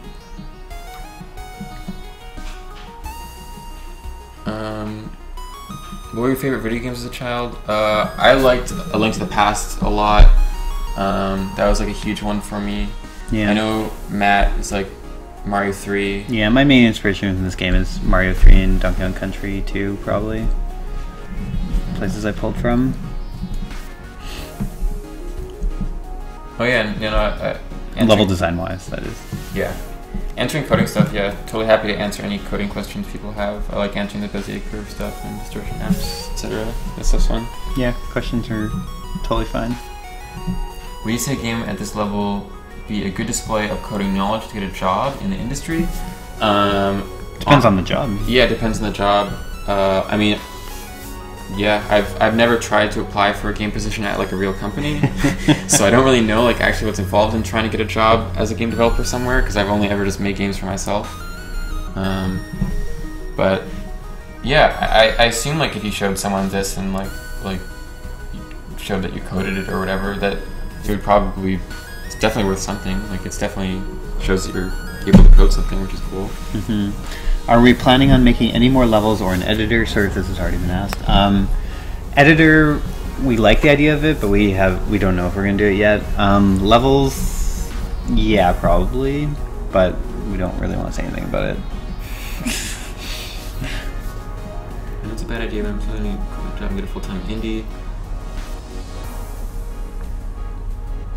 Yeah, I think being full-time indie, it's like definitely hard, and you want to make sure that you can survive for a while in case your game takes longer or something. Or it doesn't make money. Or it doesn't make money. Yeah, it's risky, basically. It's risky. Yeah, and some people come into it, you know, if you're coming in from a place of privilege, maybe you can withstand more risk, or, you know, everyone's context is different. If you have like a family to support, it might be a lot harder. But for us, it worked out okay. If you could do anything over change in the game at this point, would you? What would we change? Honestly, we've had the ability to kind of keep updating the game, because since it's, you know, we have stuff like Steam and whatever where you can just upload new builds, we're able to kind of tweak things even after release. Yeah. So I'd say like any like major things that we saw that we wanted to change, we've already changed. Yeah. There are like, I guess if there's one problem I wish I could fix that we can't because it's like so fundamental to the design, is a lot of people really don't like when you go forward and then you're like blocked from going backward, because they think they're going down an optional path looking for strawberries. Yeah. That turns out to be the main path, and then it blocks them. But not doing that, like we tried to like basically solve it in like a soft way, like make it as unobtrusive as possible, but like doing that was so core to the design that we couldn't just rethink it at a fundamental level, and I wish we could have. Yeah. That's the only really big design regret I have, and it doesn't feel like that big of one to me. Like I feel like we still tried to accommodate it as good as we could, given the design we had cornered ourselves into.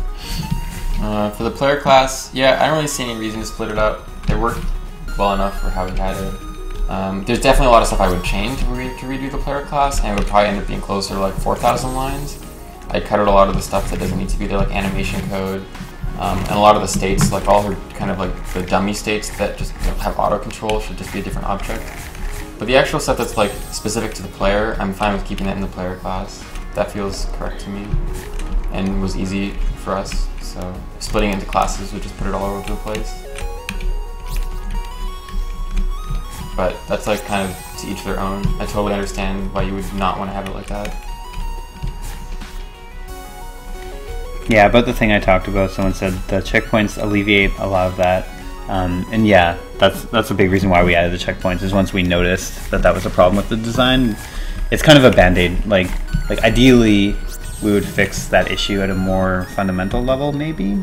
But I think it would change the structure of the game for sure. And for what Celeste is, I think we solved it in the best ways we could. So this chapter is actually mechanically, again, pretty similar. Yeah, a lot of the designs were pretty... Yeah. I think chapters 3 and 6 were the big ones that changed mechanically. But like this one was one of the easy ones for sure in terms of iteration. Yeah. This room did get a thing where after you get the strawberries, it starts blocking off the side paths. And that was because people, just every once in a while, like 1 in 10 testers who get really stuck on that puzzle of how to progress here. Mm-hmm. If you guys know what I'm talking about, the one where you have to like steer the block around and up. Every once in a while, someone would just get really stuck on that. I don't think these blocks reset in this version. Oh, they don't, yeah. That was actually pretty late, too. I think you're controlling me. Oh, sorry. It's okay. You have the controller. Yeah. I think the skip got easier. I know a lot of speedruns do this skip right here, but the skip got harder, rather. I think before you could just... Oh, yeah. I think I just didn't even notice. I think that was unintentional. It got a lot harder. Now you have to like actually spike jump. That room's completely different, that previous one. Was the Mario block in yet? No, the Mario block... That was pretty late. Yeah, that was pretty late. That was after we had the idea of the crystal hearts. Yeah, this build doesn't even have crystal hearts yet. It might have... Actually, I want to see if it has... I guess I can't click on it, but... No, it doesn't. Okay. That's the next build. Yeah, I think this one's pretty much done, right? Is there anything? No, I think that's pretty good for this build. Yeah. We're getting... Oh, the resorts, yeah. Oh, we already looked at that, yeah. Yeah, we already went through it. Cool. We're getting pretty far in at this point. Yeah, what's the next one? Next one is April 19th. 2017. 2017. So this is, I guess, about 8 months before the game was done. Oh, I think this has high-res art, so it's going to take longer to load, and it has F-mod stuff. Oh, wow, yeah. So this was 4 months after the last one we just did. Yeah. And, oh, we have like a high-res... Oh, actually, this is the same mountain model as the last one. But now it's drawn in high-res. It's just drawn in high-res. This is like after we redid all the UI to be high-resolution. Yeah. Yeah. So this one's getting... This one also has new... Oh, nice. It's starting to look icons. Good. It has the journal now. Oh, yeah. It doesn't look as nice, but it has it. And it has crystal hearts, apparently. Oh, hitting back goes through each page. Could you guys save this stream? Yeah. I think it's set to save. Yeah, it should be up on Twitch later, and I made a recording of it. Hopefully it's recording it. Maybe we could put it on YouTube or something. On YouTube or something. How did you meet Pedro Nomura? Answered that earlier once, but our friend Chevy introduced Matt to them through their previous pixel art games and work and stuff like that. And then they worked on Towerfall with me. And they worked on Towerfall with Matt, and then they worked on me with... They worked with me on a game called Skyturn for a long time, and then they worked on Celeste with us too. Okay, so this one's getting closer. It still has these. Oh, hey, things. Yeah, it's still called Remix Mode. Cool. I bet. Is there actually art for these now? Oh, this is. Oh, cool. Okay, so this is getting. This one's 4 months later. I guess Chapter 6 still isn't even in there. No. Maybe it's in the. Maybe it's in the game, but not accessible from the menu. Maybe it should have just loaded. I think. No. No. Yeah. No, it's not. This one should have high-res portraits, I guess. So. If, yeah, we can check that out. Oh, this is way. The UI is like still way different. I think it'll have. Let's just see Chapter 3. We iterated on the world map UI a lot. Like, yeah, it changed so many times. Oh, the dust creatures are now looking a lot more finished. Yeah, this looks like the final game. Let's see if Mr. Oshio's intro is there. There's new keys. Oh yeah, Pedro's keys.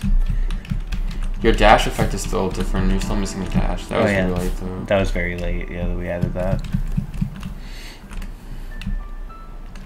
Missing a lot of sound effects is what I'm noticing. How do you achieve the weighty jumping? There's a lot of little things that go into a good jump. Yeah, a lot of it's visual sound, and then yeah, a lot of little control things. It's there's a lot that goes into a good jump. So that's there.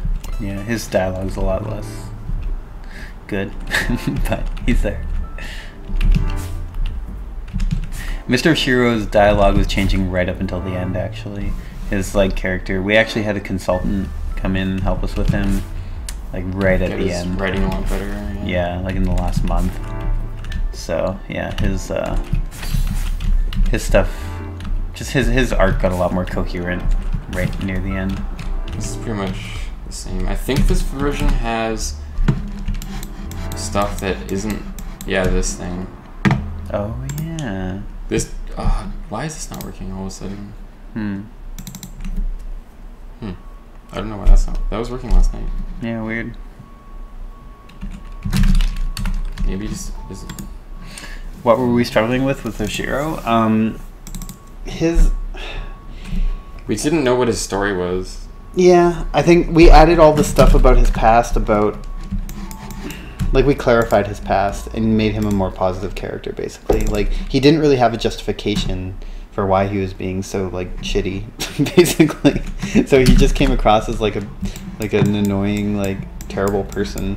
Which, like, he still definitely isn't, like, a like a hero or anything. Like he still definitely has a negative side to him and does bad things. But if you like read the memos and stuff, you can kind of see where he's coming from. Like you can see his past, and that wasn't there at all. So he just didn't really have a place in the story that felt. He didn't feel like a human being. Also, these don't exist in the game at all anymore. Yeah, these are pages from a journal. That one's placeholder text. I mean, they all were. Some I don't even like the ones that I wrote. But it was like the idea was there's gonna be another character who is an archaeologist who is sort of exploring the mountain and who understood the power of the mountain and was like kind of like a paranormal archaeologist kind of deal. But yeah, we cut it because it just didn't, both for scope reasons and also because it just didn't feel like it meshed with it was too explicit about what the mountain was doing, and it didn't feel right. Oh, you have to dash out of these. Hello. Everyone's saying hello now. You have to dash out of these. They don't just like. Oh. Like you can just wait in them forever? Yeah, if you just sit in them, they just like. Oh, you just fall. Yeah. Huh. That's cool. When did you get the music for levels versus designing them? So the music at first came in late because, everything came in late because I ran way ahead of everyone. And I like how she's standing in the hot spring. Yeah. Oh, we were thinking about having her in like a bathing suit here. Yeah, we thought that old granny would have like a bathing suit and towel and stuff and just be like chilling in the hot spring. That'd be pretty funny. But yeah, at the very start, like the level design was way ahead of everything else. There was like no graphics for anything, and I was just like designing chapter 4 and 5 with no graphics. So the music came in late for those ones, and then the design and story and everything, sort of little tweaks to adjust to the music here and there. But the music was mostly taking its cues from the gameplay, and then oh, these spikes suck. Sorry. Yeah, they do. And then later on, they were being developed more in tandem. I think the music for like chapter 8 had to be done without seeing a lot of the level design because chapter 8 came in so late in development. So, yeah, just by nature of like the timing, the role of music in development changed in that way.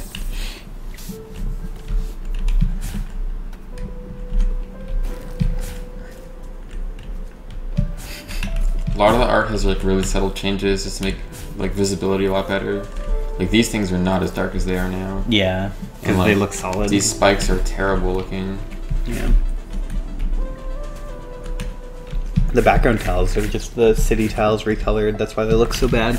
We just had placeholders. Yeah. I'm curious if this stuff is up here yet. Yeah, we can see where the cassette is that? Okay, so yeah. Music notes, yeah. Music notes. So this was, instead of strawberry seeds, we had music notes. Getting all the music notes gave you the cassette, which unlocked the B-sides, which I guess was called remix mode at this point. You're screwed. No. Oh, I missed that. I didn't even notice I missed that one in there.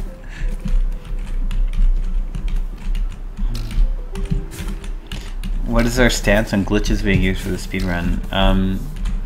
Yeah. As TGH said, I'm not really aware of any big glitches. The only thing that feels like a glitch to me is the thing in chapter 2. Oh my god. Oh man, that's bad. The thing in chapter 2 where you like start the cutscene and then end up inside of the dream block. That's like a really minor glitch, but we don't mind it because it's kind of cool. But yeah, our general like thought process is like if the glitch doesn't destroy casual players and like it makes the speedrun more fun, then it's worth keeping in. Yeah, we don't really care about whether it's faster or slower. We care about whether it's fun for everyone. If it's fun for casual players and for speedrunners, then we'll just keep it. Yeah, if it like, yeah. There's been a few things that we fixed that were just like, it would have made the speedrun extremely, just basically shitty, and no one would have wanted to do it. Like something that's faster, but then it would just make speedrunning way harder. Like a chore. Just, yeah, not fun. Oh, look at these blocks. We'll fix it. Yeah, I like these blocks. I made them for a long time, but they just didn't read very well. Yeah. And the gray, like, and the green on gray. Just yeah, and thematically they're kind of weird. They feel like high tech, like. Yeah, they feel like something on Skytorn. Yeah. Yeah, so they just didn't like, they're like a cool idea, and I like programming them, but they didn't like. Yeah, the more minimalist final design is better, I think. Yeah, I'm curious if there's the Mario block. The Mario block. Well, there's this, which is a thing. Yeah. Oh, it's there. Oh, it's there. Okay. Cool. Yeah. Is it a heart now?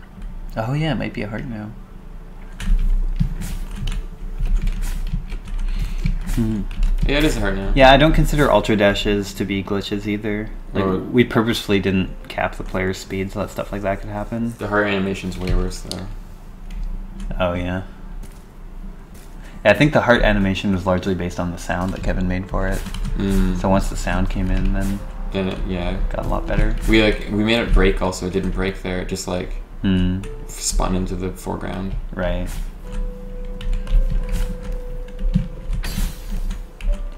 Yeah, the Mario block was fun. It felt fitting to have an homage to Mario 3 in the game, just because of how much it inspired the design. These levels are pretty similar mechanically, just like the visuals got cleaned up a lot. Yeah, the ideas are all there. Those are the checkpoints. Yeah, these are the checkpoints. And the checkpoints went through a lot of iterations. I think there's definitely something up there, right? Oh, actually, no, there's not. There's definitely not something up there. Oh. It's just the camera in this level was kind of weird for a bit. Do you ever cap the speed of the player except for collision? Oh no. I'm not sure. Not like. I think in general, no. There might be somewhere that caps it. I'm not sure where. You guys should make a physical copy of Madeline's journal. That'd be really neat. That would be really neat. Yeah. I don't know if this cutscene worked. Yeah. It looks like it's kind of all there. This cutscene went through a lot of changes over time, so it wouldn't surprise me if it was like there, but like. It might not have the middle part. Like his getup, he just snapped up, like stuff like that. Yeah. And also, this dialogue was a lot shorter at first. Like there was like half as much dialogue as in the final game. Something about the color palette looks different, like the sky. Yeah, the sky looks wrong. I think maybe Peter tweaked them or something, or I think so. Yeah. Yeah, all the timing is kind of off in this cutscene. Nothing has like as much impact.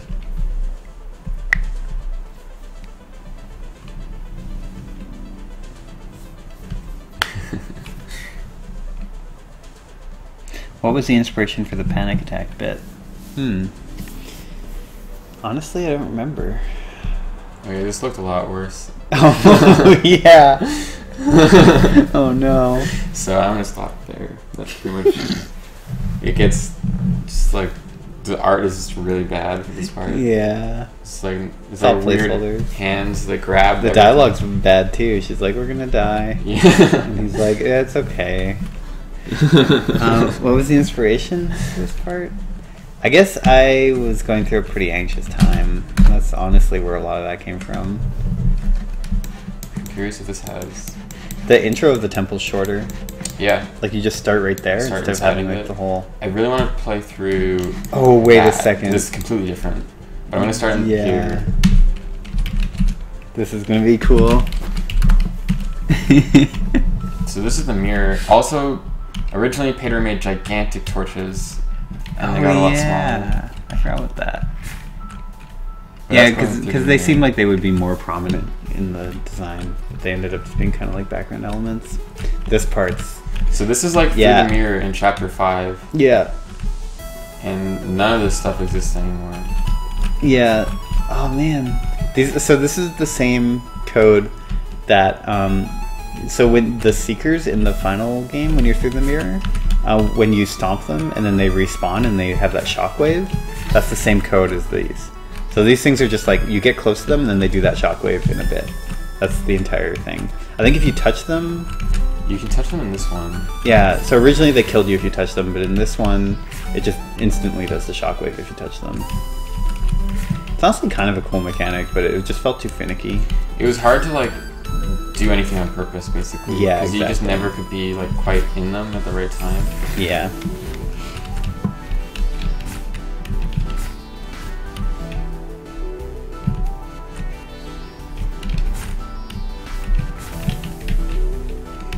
Yeah, it's a lot like the Pinball Bumpers in Chapter 6, except even harder to steer, I think. Oh, we did have the Seekers as well. So yeah, this is an older, or a newer one, because originally, instead of these guys, there was like turrets that like shot at you, kind of like Super Meat Boy. Super Meat Boy turrets, yeah. Yeah, but yeah, it just didn't fit the game at all. And then, yeah. I don't know if I can jump on them or... Oh, so man, these levels are in the game. Like this is... Can you jump on them? Oh, they really originally like really tried not to be jumped on. Like I think you can, but originally they had code that was like, if the player's above you, like just dodge out of the way, and it made them really hard to jump on. Like, and they turn faster and stuff. Mm-hmm. Yeah, their AI changed quite a bit, just rebalanced pretty much completely. But the gist of it's there. Oh man. I'm kind of curious to see if Theo's in the crystal or not. Oh yeah. I don't know if that's in this version. Oh man.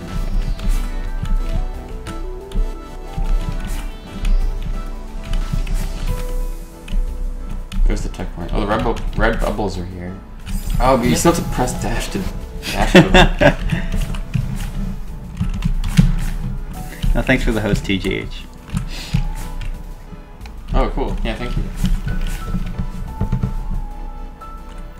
Yeah, the Pinball Bumpers, someone said they're surprised by how controllable they are. And yeah, the code for those is like very... like I don't know if you're familiar with Smash Bros. Melee with Fox's up B, but there's like there's ranges around the cardinal directions where it snaps to them. Kind of use that philosophy, but pretty drastically, especially on the left and right sides. Like there's a pretty wide angle where it will just snap you to like a straight left or straight right bump. So Theo's not even in this one. Okay. He might be in the next if I go... I think he might be there actually in the next room. Let's go to the next room. Yeah, I think he's there. Oh, he's here. For some reason, right clicking. Also, yeah, the that part of the temple is like so much more complicated. Like here, actually, let me. You can't right click. Just so okay. So like, you come up into this big room, and then on the right side, there's like this whole like these rooms are just completely not in the game anymore, and these two rooms are merged into one big room that is like right here now. So this was like really complicated for a long time. There's all this stuff on the left that doesn't really... Yeah, and over here... So one problem was that people didn't know where to go. So I eventually changed it so that as soon as you come in here, the game like naturally leads you to this left door. And then the left door has that long like passage that like shows you the goal. It's like where you're trying to get with like the shining light. But originally they didn't even have that. It was like people just had no idea where the goal was even. You're just like lost in this giant maze and you didn't even know where you were trying to go. People would literally spend like 2 hours just wandering in circles in that big room trying to find anywhere to go. Yeah, and it was pretty brutal.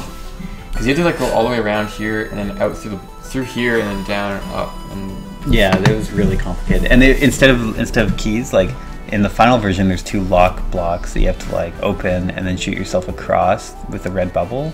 But in this version, you have to find this room, and this room has like 2 lock gates, and then you have to go around and like open those lock gates. So one of the lock gates uses that bubble thing, so you have to shoot yourself the red bubble across to open one of the gates. And then the other gate, you have to like go like down through here and around the bottom, and then open it. And then I think there was keys involved too. Yeah, like it was wild. Yeah, it was just like too crazy. I wanted it to be complicated and make you feel lost, but I went way overboard. Also, someone asked why we have stuff from other chapters in this chapter, and it's we use stuff from other chapters to kind of block out chapters sometimes. So yeah, just placeholders. Placeholders, yeah. Yeah. Because we didn't have the temple stuff yet. Oh, yeah, so Theo is here. He's just a yellow cube. Nice. And his physics are different because I can't do that, which you can now do. What's that? You can like you can't. I don't think you can catch him. Catch him as easily. Yeah. Because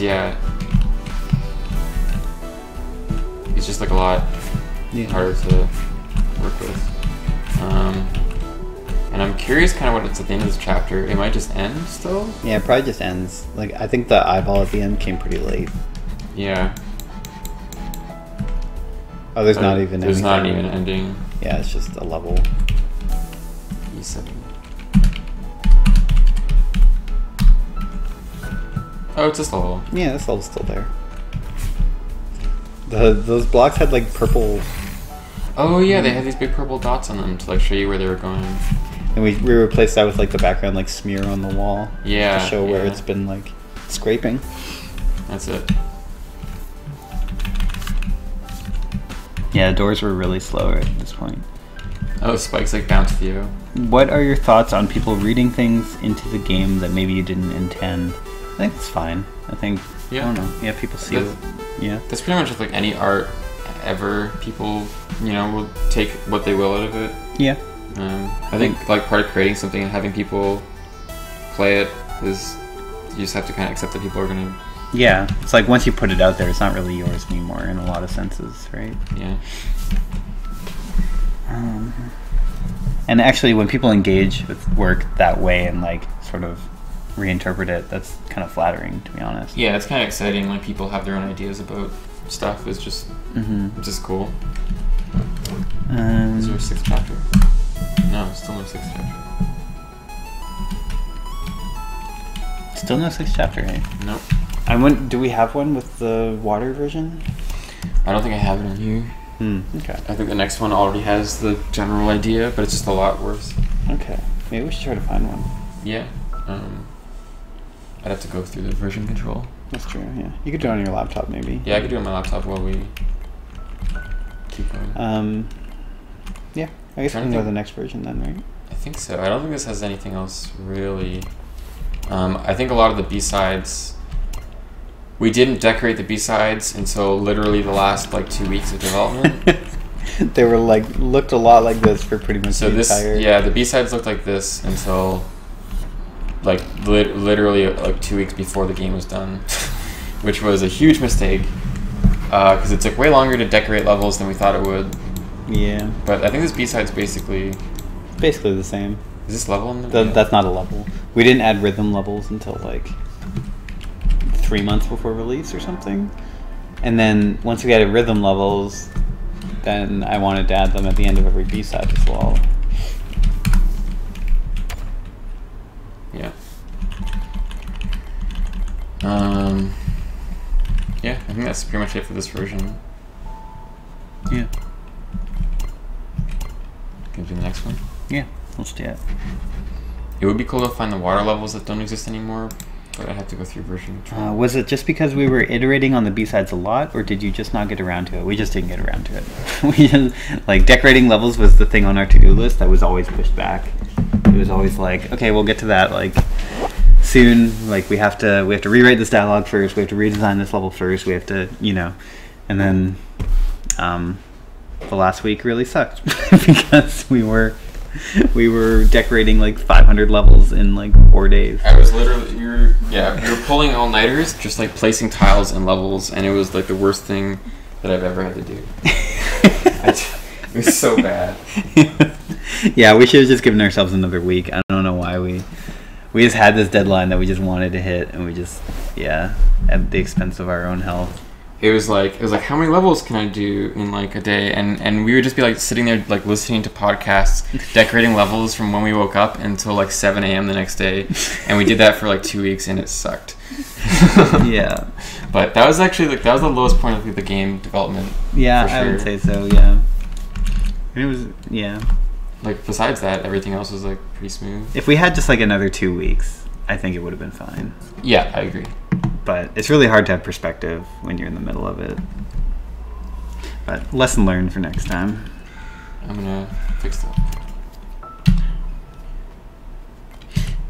Seeing that the game went 2 years into development, when and how did you guys decide, okay, we're going to do this much and not more? How do you know when to stop? Yeah, it just kind of felt right at some point. Like, it just kind of felt like, this is the game. Like it felt finished.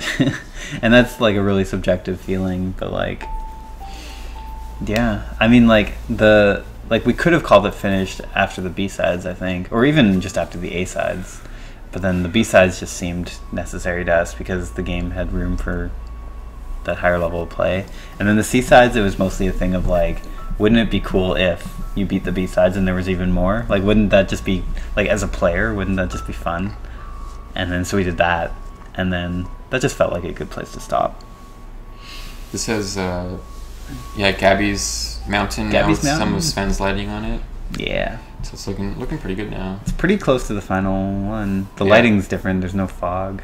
Yeah, and it's missing like Chapter 6 and the summit and stuff. Yeah. And Chapter 5, it looks like, isn't even there yet. All the chapters are accounted for. Oh, load Chapter 8, though. This is Chapter 8. Get ready, everybody. It's called Chapter 9 in here. Sweet. And when you have 2 dashes, your hair is green in this version. Oh yeah, this is actually like the Pico 8 version, is you have that green hair. Yes, we started with that. We went through a lot of different hair colors for her second dash.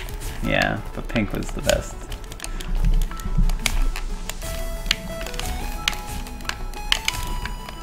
Oh, you still don't get your dash back from a... Oh, you do if your wave dash is really high. The wave dash got a lot more forgiving. Oh, there's also your speed rings now. Oh yeah, speed rings. Well, they got changed slightly because they had the anti-aliasing bits on them. Oh yeah, you fixed them, yeah. Yeah. Cool. Great level design, yep. Thank you, I did that one. It's taking its time to get back to the menu. Yeah. I wonder if this... If it might not make it, yeah. Okay, I might restart it. Okay. I heard many people say it was jarring that the overworld is in such a different style than the rest of the game. Why did you go for a 3D model? That was to communicate the scale of the mountain. It's really hard to like make something feel big and ominous and like a place in 2D, I think. Yeah, 3D let it like circle around the mountain, and I don't know, it was just cool to us. Yeah, it was just exciting for us to do, and we liked the idea of it a lot. Let's see Chapter 6. And oh yeah, Chapter 6, it's gonna have some stuff, but it's gonna be missing a lot of visual stuff, I think. Okay, yeah, we should go to the start of it, but I just wanted to see like where, because yeah, there's a version of it where... Yeah, there's a version of it that's way different, but it would I think be cool we to see. passed over it. You just skip Theo, this come one for on. now. Oh yeah, this is... Sorry, my legs are still... Okay, yeah. But I want to see this cutscene up here, because it's not actually anything, but Oh, okay. this is funny. Also, the backgrounds, I don't even remember what the background is. Oh, the Northern Lights are in the new one. Yeah. I was like, what is it now? This is just the old site background. Yeah, I just used the stars. That shatter sound effect on the... Every single time you get better. Oh yeah, it was the... Oh, it's the refill gem. Gem sound. Nice, yeah. That's all I wanted to see. Oh, I can control her. Oh, interesting. I guess that made more sense when she was falling rather than being pulled. Yeah, later she's being pulled. Yeah.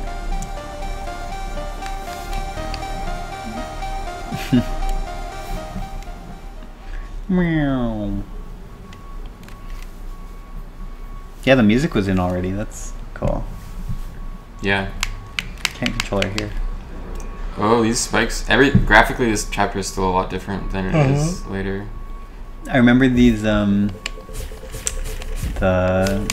crusher blocks, the Kevins. Mm-hmm. They were red, yeah, but we changed them because it's the same color as the spikes. Oh yeah. So it's kind of confusing. Yeah, and the spikes were red at first. It's so like loud.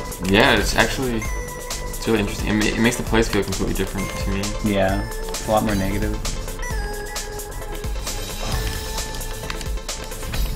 I don't even know if this version has cassette tapes yet. Cassette tapes were so late. Well, it'll have the music notes, right? Oh, it might have the music notes, yeah. I mean, the last one had music notes. Yeah. Oh, this level was bad. Oh yeah, this level's way different now. Mm-hmm. It's so much simpler now and better.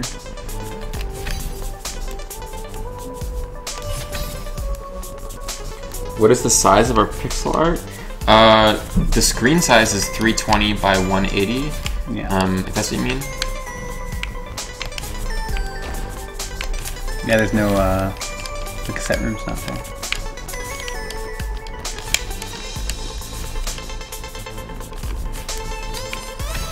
Okay with the feathers being harder on keyboard.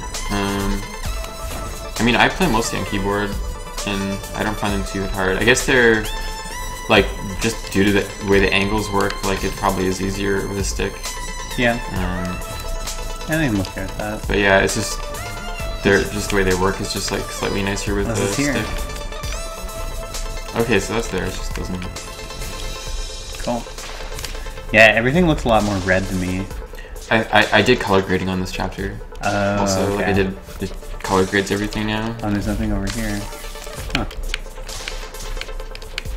And then... Why are there so many branching paths in Reflection? It just felt like a cool structure, given the feelings of the chapter. It felt like a cool way to express that. And then also a structure that had never been in any chapter before. Like, no other chapter has branches that the only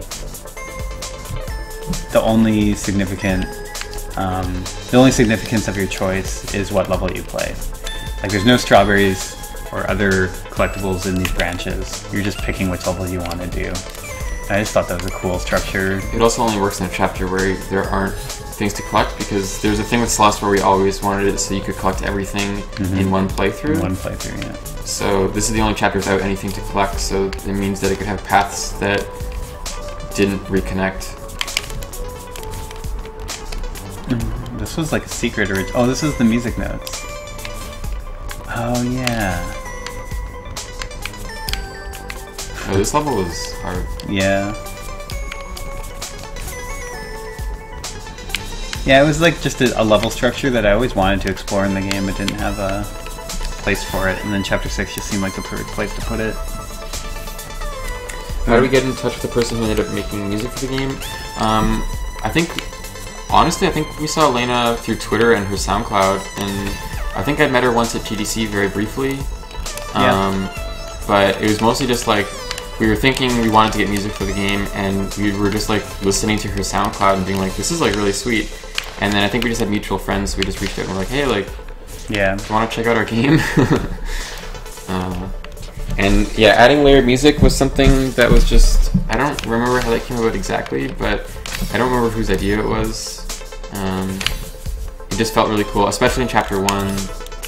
Yeah, I remember when we first hired Lena, we talked about like how music would fit into the game, and one of the things we talked about was that we wanted to do dynamic stuff, but we didn't want to structure it too tightly. Like, we wanted it to be on like a per chapter basis of like whatever works best for that chapter. Yeah. And yeah, she was super into that. And, yeah.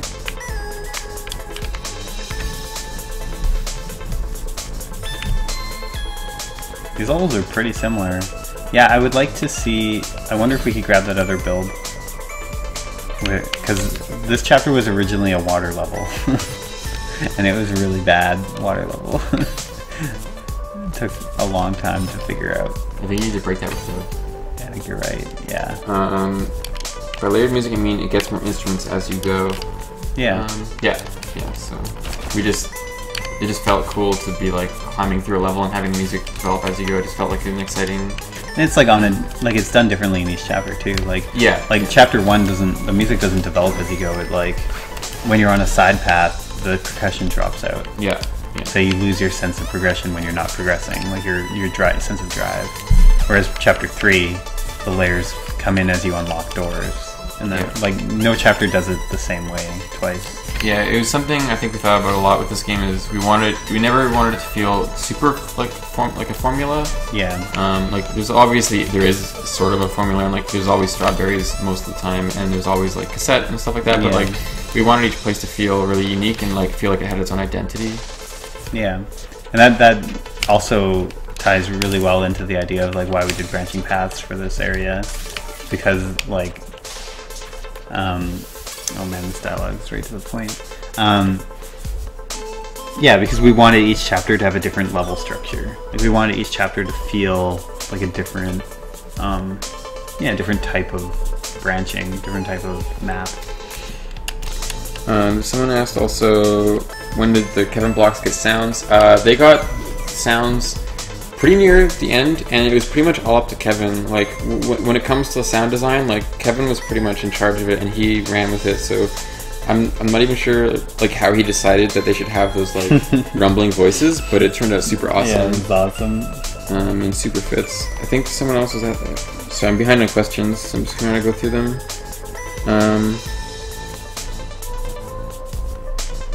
This dialogue, the gist of this dialogue is the same, but yeah, a lot of polish. I don't think there's anything up here. Nope. No, not yet. How do you share assets with different team members? We use revision control. For this game, we used Mercurio, and we, hosted it on Bitbucket. Oh, these levels got moved to the B sides. Oh yeah. These levels were originally in the A sides, and they're way too hard. Yeah, people get stuck on these for so long. Yeah. But yeah, we just use a revision control. I would suggest either Git or Mercurial, and just like any host that hosts, GitHub, Bitbucket, GitLab, something like that.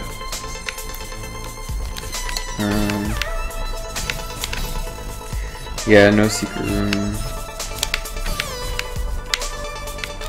How did you implement the dynamic soundtrack? So Lena would basically write the song with the layers. Like, she had it in mind that we would split it up, and then she would give our sound designers each part of the sound as a different file, and then we would implement them into the game from there. Just be like, oh, play this extra layer when this happens. That's basically it. Yeah, this boss, I remember all of her timings, like the time between attacks, the speed of attacks, and all that was way too fast for a long time. And like, I had multiple playtesters go through it, and I would like tweak the numbers a little bit, make things a little bit slower, and then do another playtester. And like, so thank you to those playtesters who like these blocks also just drop so fast. Like, yeah, the people who withstood the harder version of this boss, I'm very grateful. Oh yeah, and Sven mentioned that we use Dropbox for large files. So just throwing that. So for like the map files and the sound files, we shared them with Dropbox because you don't usually want those files in the version control. Yeah. Music as well. Why Mercurial over Git? There's honestly no real reason for us. We're probably gonna move to Git for the next one. Yeah, it was just what we were using before, and it just kept using it. I don't have a strong preference really. Yeah, she shoots really fast. Is there merit to learning programming from scratch, or is it better to keep building expertise with an engine like Unity? I think learning in whatever you find exciting is just the best option. There definitely is good reasons to learn, lower level stuff at some point, but I don't think you have to, and depending on the games you're making, you'll never need to. So it's just like, if that excites you, then do it. If you're excited working in an engine, then do that. Like, whatever is the most exciting way for you to learn and make stuff.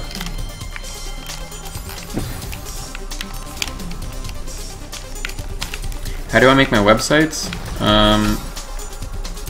I am actually, like, I was a web designer for a bunch of, like, I did contract web design. Like, that's how I survived for a bunch of years, is made websites for people. So I just know HTML and CSS fairly well. I just started practicing when I was a kid and just kept doing it, making lots of like little websites when I was like a teenager. But yeah, for the Celeste website and other websites, I just coded myself in HTML and CSS. I was just having this discussion last night, and I honestly don't know of very good website makers these days. I know there used to be software for it, but these days I'm honestly not sure, just because I ended up just doing my own thing all the time. So sorry, I don't have a good answer for that. Is there a list of tools we use for Celeste? Yeah, there is. I'll post it in chat. I'll find it.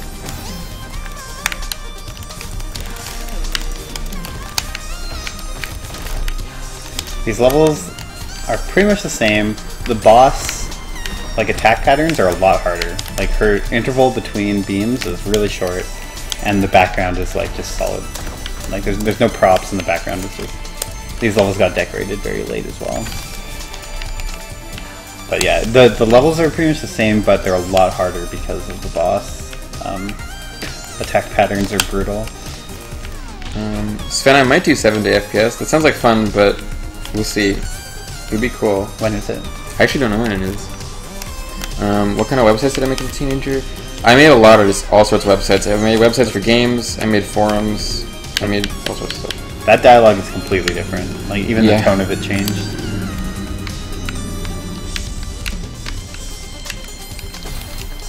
Should show people the glitch when you hit Battling at the end of a room and retry at the same time. Yeah, that gets... What happens? It doesn't turn off the glitch. Oh. So if you, like... I hope that doesn't still exist. It shouldn't still exist. I could try it. Yeah, you try it. Oh, it wouldn't let me pause. Oh, really? Maybe I'll try it myself. Oh, yeah, you can't pause for some reason. Maybe we just disabled pausing during the glitch effect? Yeah, it looks like you can't pause in this version. So we actually foresaw that bug, but then we later on undid. Fixed it properly instead of just like turning off the menu. That's so weird. That's funny. Oh man. Yeah, I don't know why the dialogue changed. We just kept iterating on it. Yeah, that dialogue I didn't like at all, honestly. Like, that dialogue was like Badeline begging her. Like, it didn't make sense. I guess we developed, like, at first I would just kind of throw stuff in because I didn't really know what the characters were feeling. Like, it took a while to like figure out like what made sense for the characters to be feeling in that moment. Yeah, and so I just don't think that one hit the mark. So it changed pretty drastically. TJ just says that bug's still in the game, so nice. I'm gonna try to fix it later. That's awesome. Oh, it might have been. Yeah, we might have talked about it and seen it. I can't remember anymore. I could totally foresee like. Yeah, I could totally see us being like, yeah, it's fine and kind of funny. I genuinely don't remember anymore. If Kevin says that, that's probably what happened. Yeah, probably. He says, don't fix it. Yeah, I guess it doesn't really affect anyone's gameplay usually. No one like retries there. Yeah. Oh yeah, TGH is the world record holder for Celeste. Like in every category? Yeah. Every main category. I don't think every main category. I don't think he has all A sides or all B sides or all C sides, but he has. But 100% and any percent, and 114%, and all red berries and all hearts. Dang. Those are, yeah. The glitch makes it so that if you retry when the game is like glitching out, it keeps the glitch going, so the glitch never turns off. By glitching out, we mean there's like a glitch screen effect. Yeah, yeah. Like there's a glitchy screen effect when you hit battle in. The whole screen kind of like looks like a VHS tape for a second, and that effect just doesn't turn off. Yeah. So this has that. This cutscene had like no lead up. Like like obviously the music is still going, the boss fight music, and there's like no lead up to the cutscene. So this is like very rough of like just feeling out what the dialogue could be, but we hadn't really done any work on timing out the cutscene or like making sure the mood worked. And like she's still like Madeline's saying the gist of what she says in the final game, but we just like sort of refined it. And that line get cut entirely. Like a lot of lines get cut, just like we don't even need to say that. That's implicit, stuff like that. Dialogue was a long road in this game.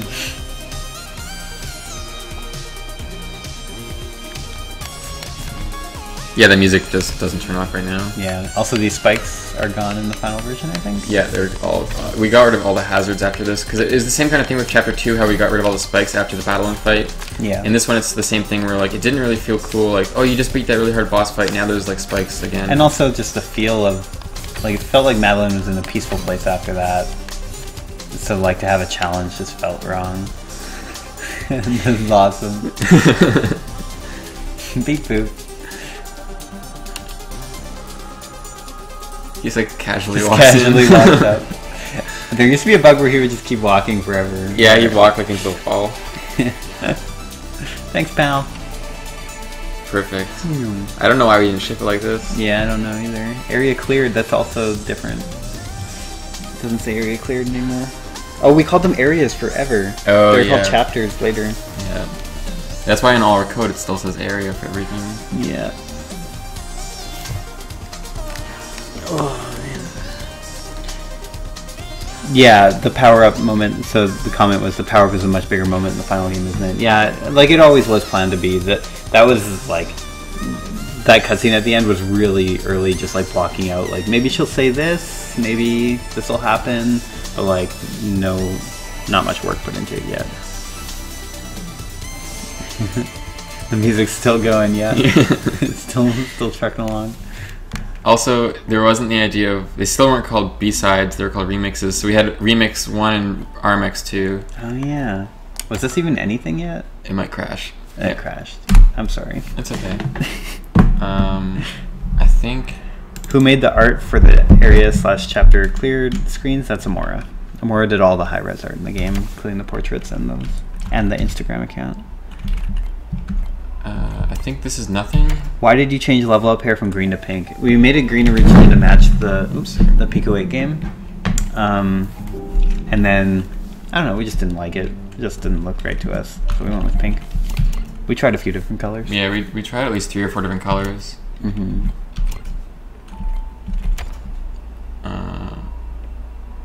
Yeah, this is getting close. Oh, it doesn't have any of the... Oh, this is the summit? Yeah, this is the summit. The summit's probably not going to have very much art yet.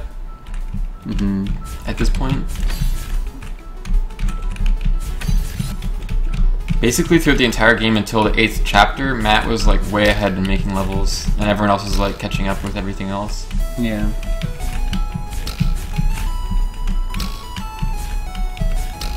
I cannot even see the spikes. Yeah, the spikes are not visible. I think I'm curious to see if this has...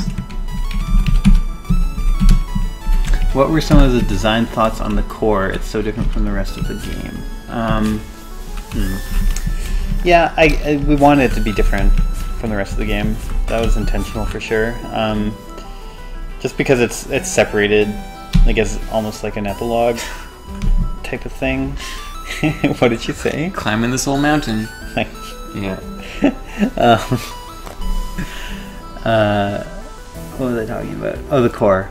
Yeah, and also that was originally a mechanic I was thinking about using the temple actually. The mechanic of not regaining your dash was originally going to be after you go through the mirror, you just don't get your dash back anymore from touching the ground.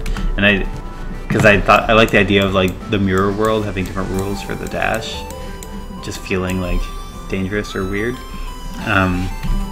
But we cut that for reasons of it not like meshing with the other mechanics in the temple very well. So it was kind of a mechanic that we had coded like in the game, and it needed a place. Or it didn't need a place, but it felt like it wanted a place. So I tried it, and it just kind of worked. And then the switching, that together with the switching, I feel like is like the main metaphor of the core. Like switching between ice and fire is obviously pretty obvious metaphor, I think, for like Madeline's like mental state and stuff, and learning how to control her emotions and manage herself. Yeah. Oh. Yeah. Oh, that's a bug. I knew that was gonna happen actually. Oh, no. We never fixed that. I just took it out of this room. Oh. Yeah, this game kills you now, and in screens with Battleland, the game kills you if you're below the camera. So obviously, if you use the look ahead thing, and then you're below the screen when it turns off. This still has a bug. You can't jump on these or jump off these by dashing out. Oh yeah, you have to dash down. Yeah, that was pretty late.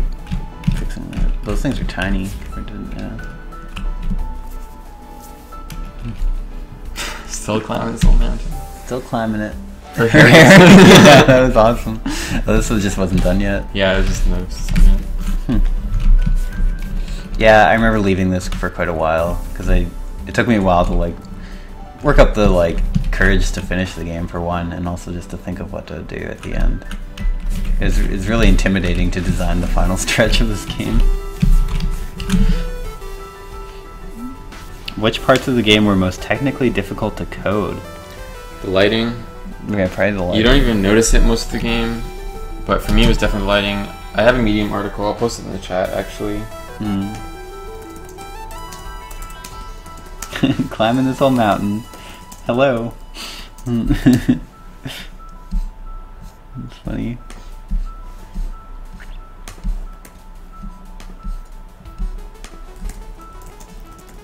You ever get tired of the main theme?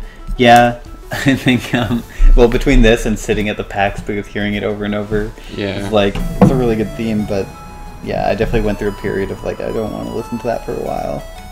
Yeah. Definitely love it, but, I mean, I think we've heard it literally thousands of times, so definitely. Yeah. And it was placeholder for like every level before it had music. Yeah, every single level just played that. It actually affected, I don't know, like our opinion of some of the levels before they had music.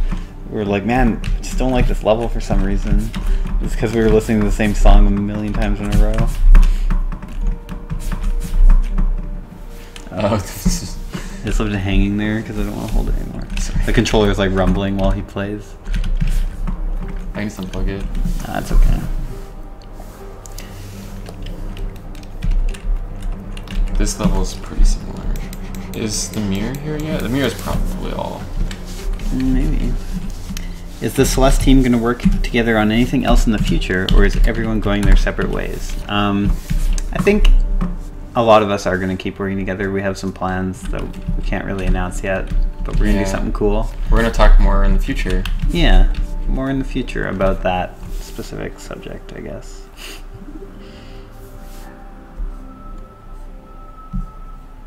Yeah, this is all done, I think.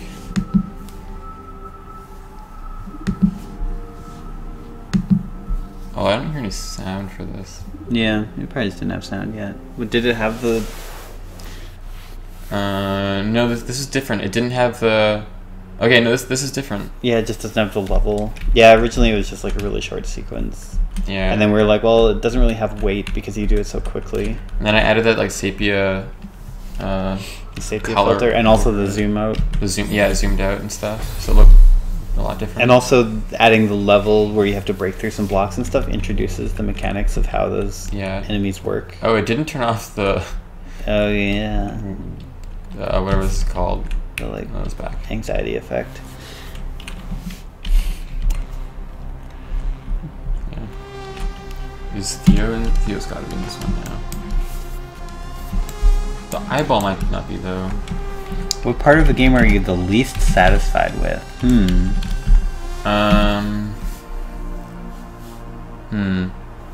There's stuff that like we were gonna do for a long time that never happened, but most of it's like really small visual stuff.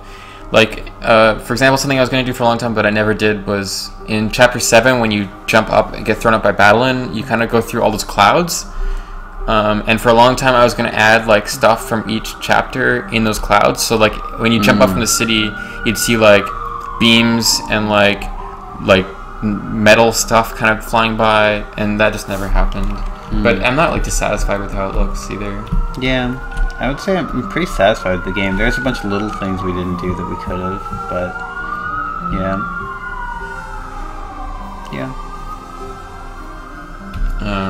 I mean, we fixed a lot of all the glaring things we fixed in patches. Yeah, like we said earlier, like a lot of the stuff that we don't like, we can keep patching and fixing, and we basically have, so there's not... Yes, there's not a lot.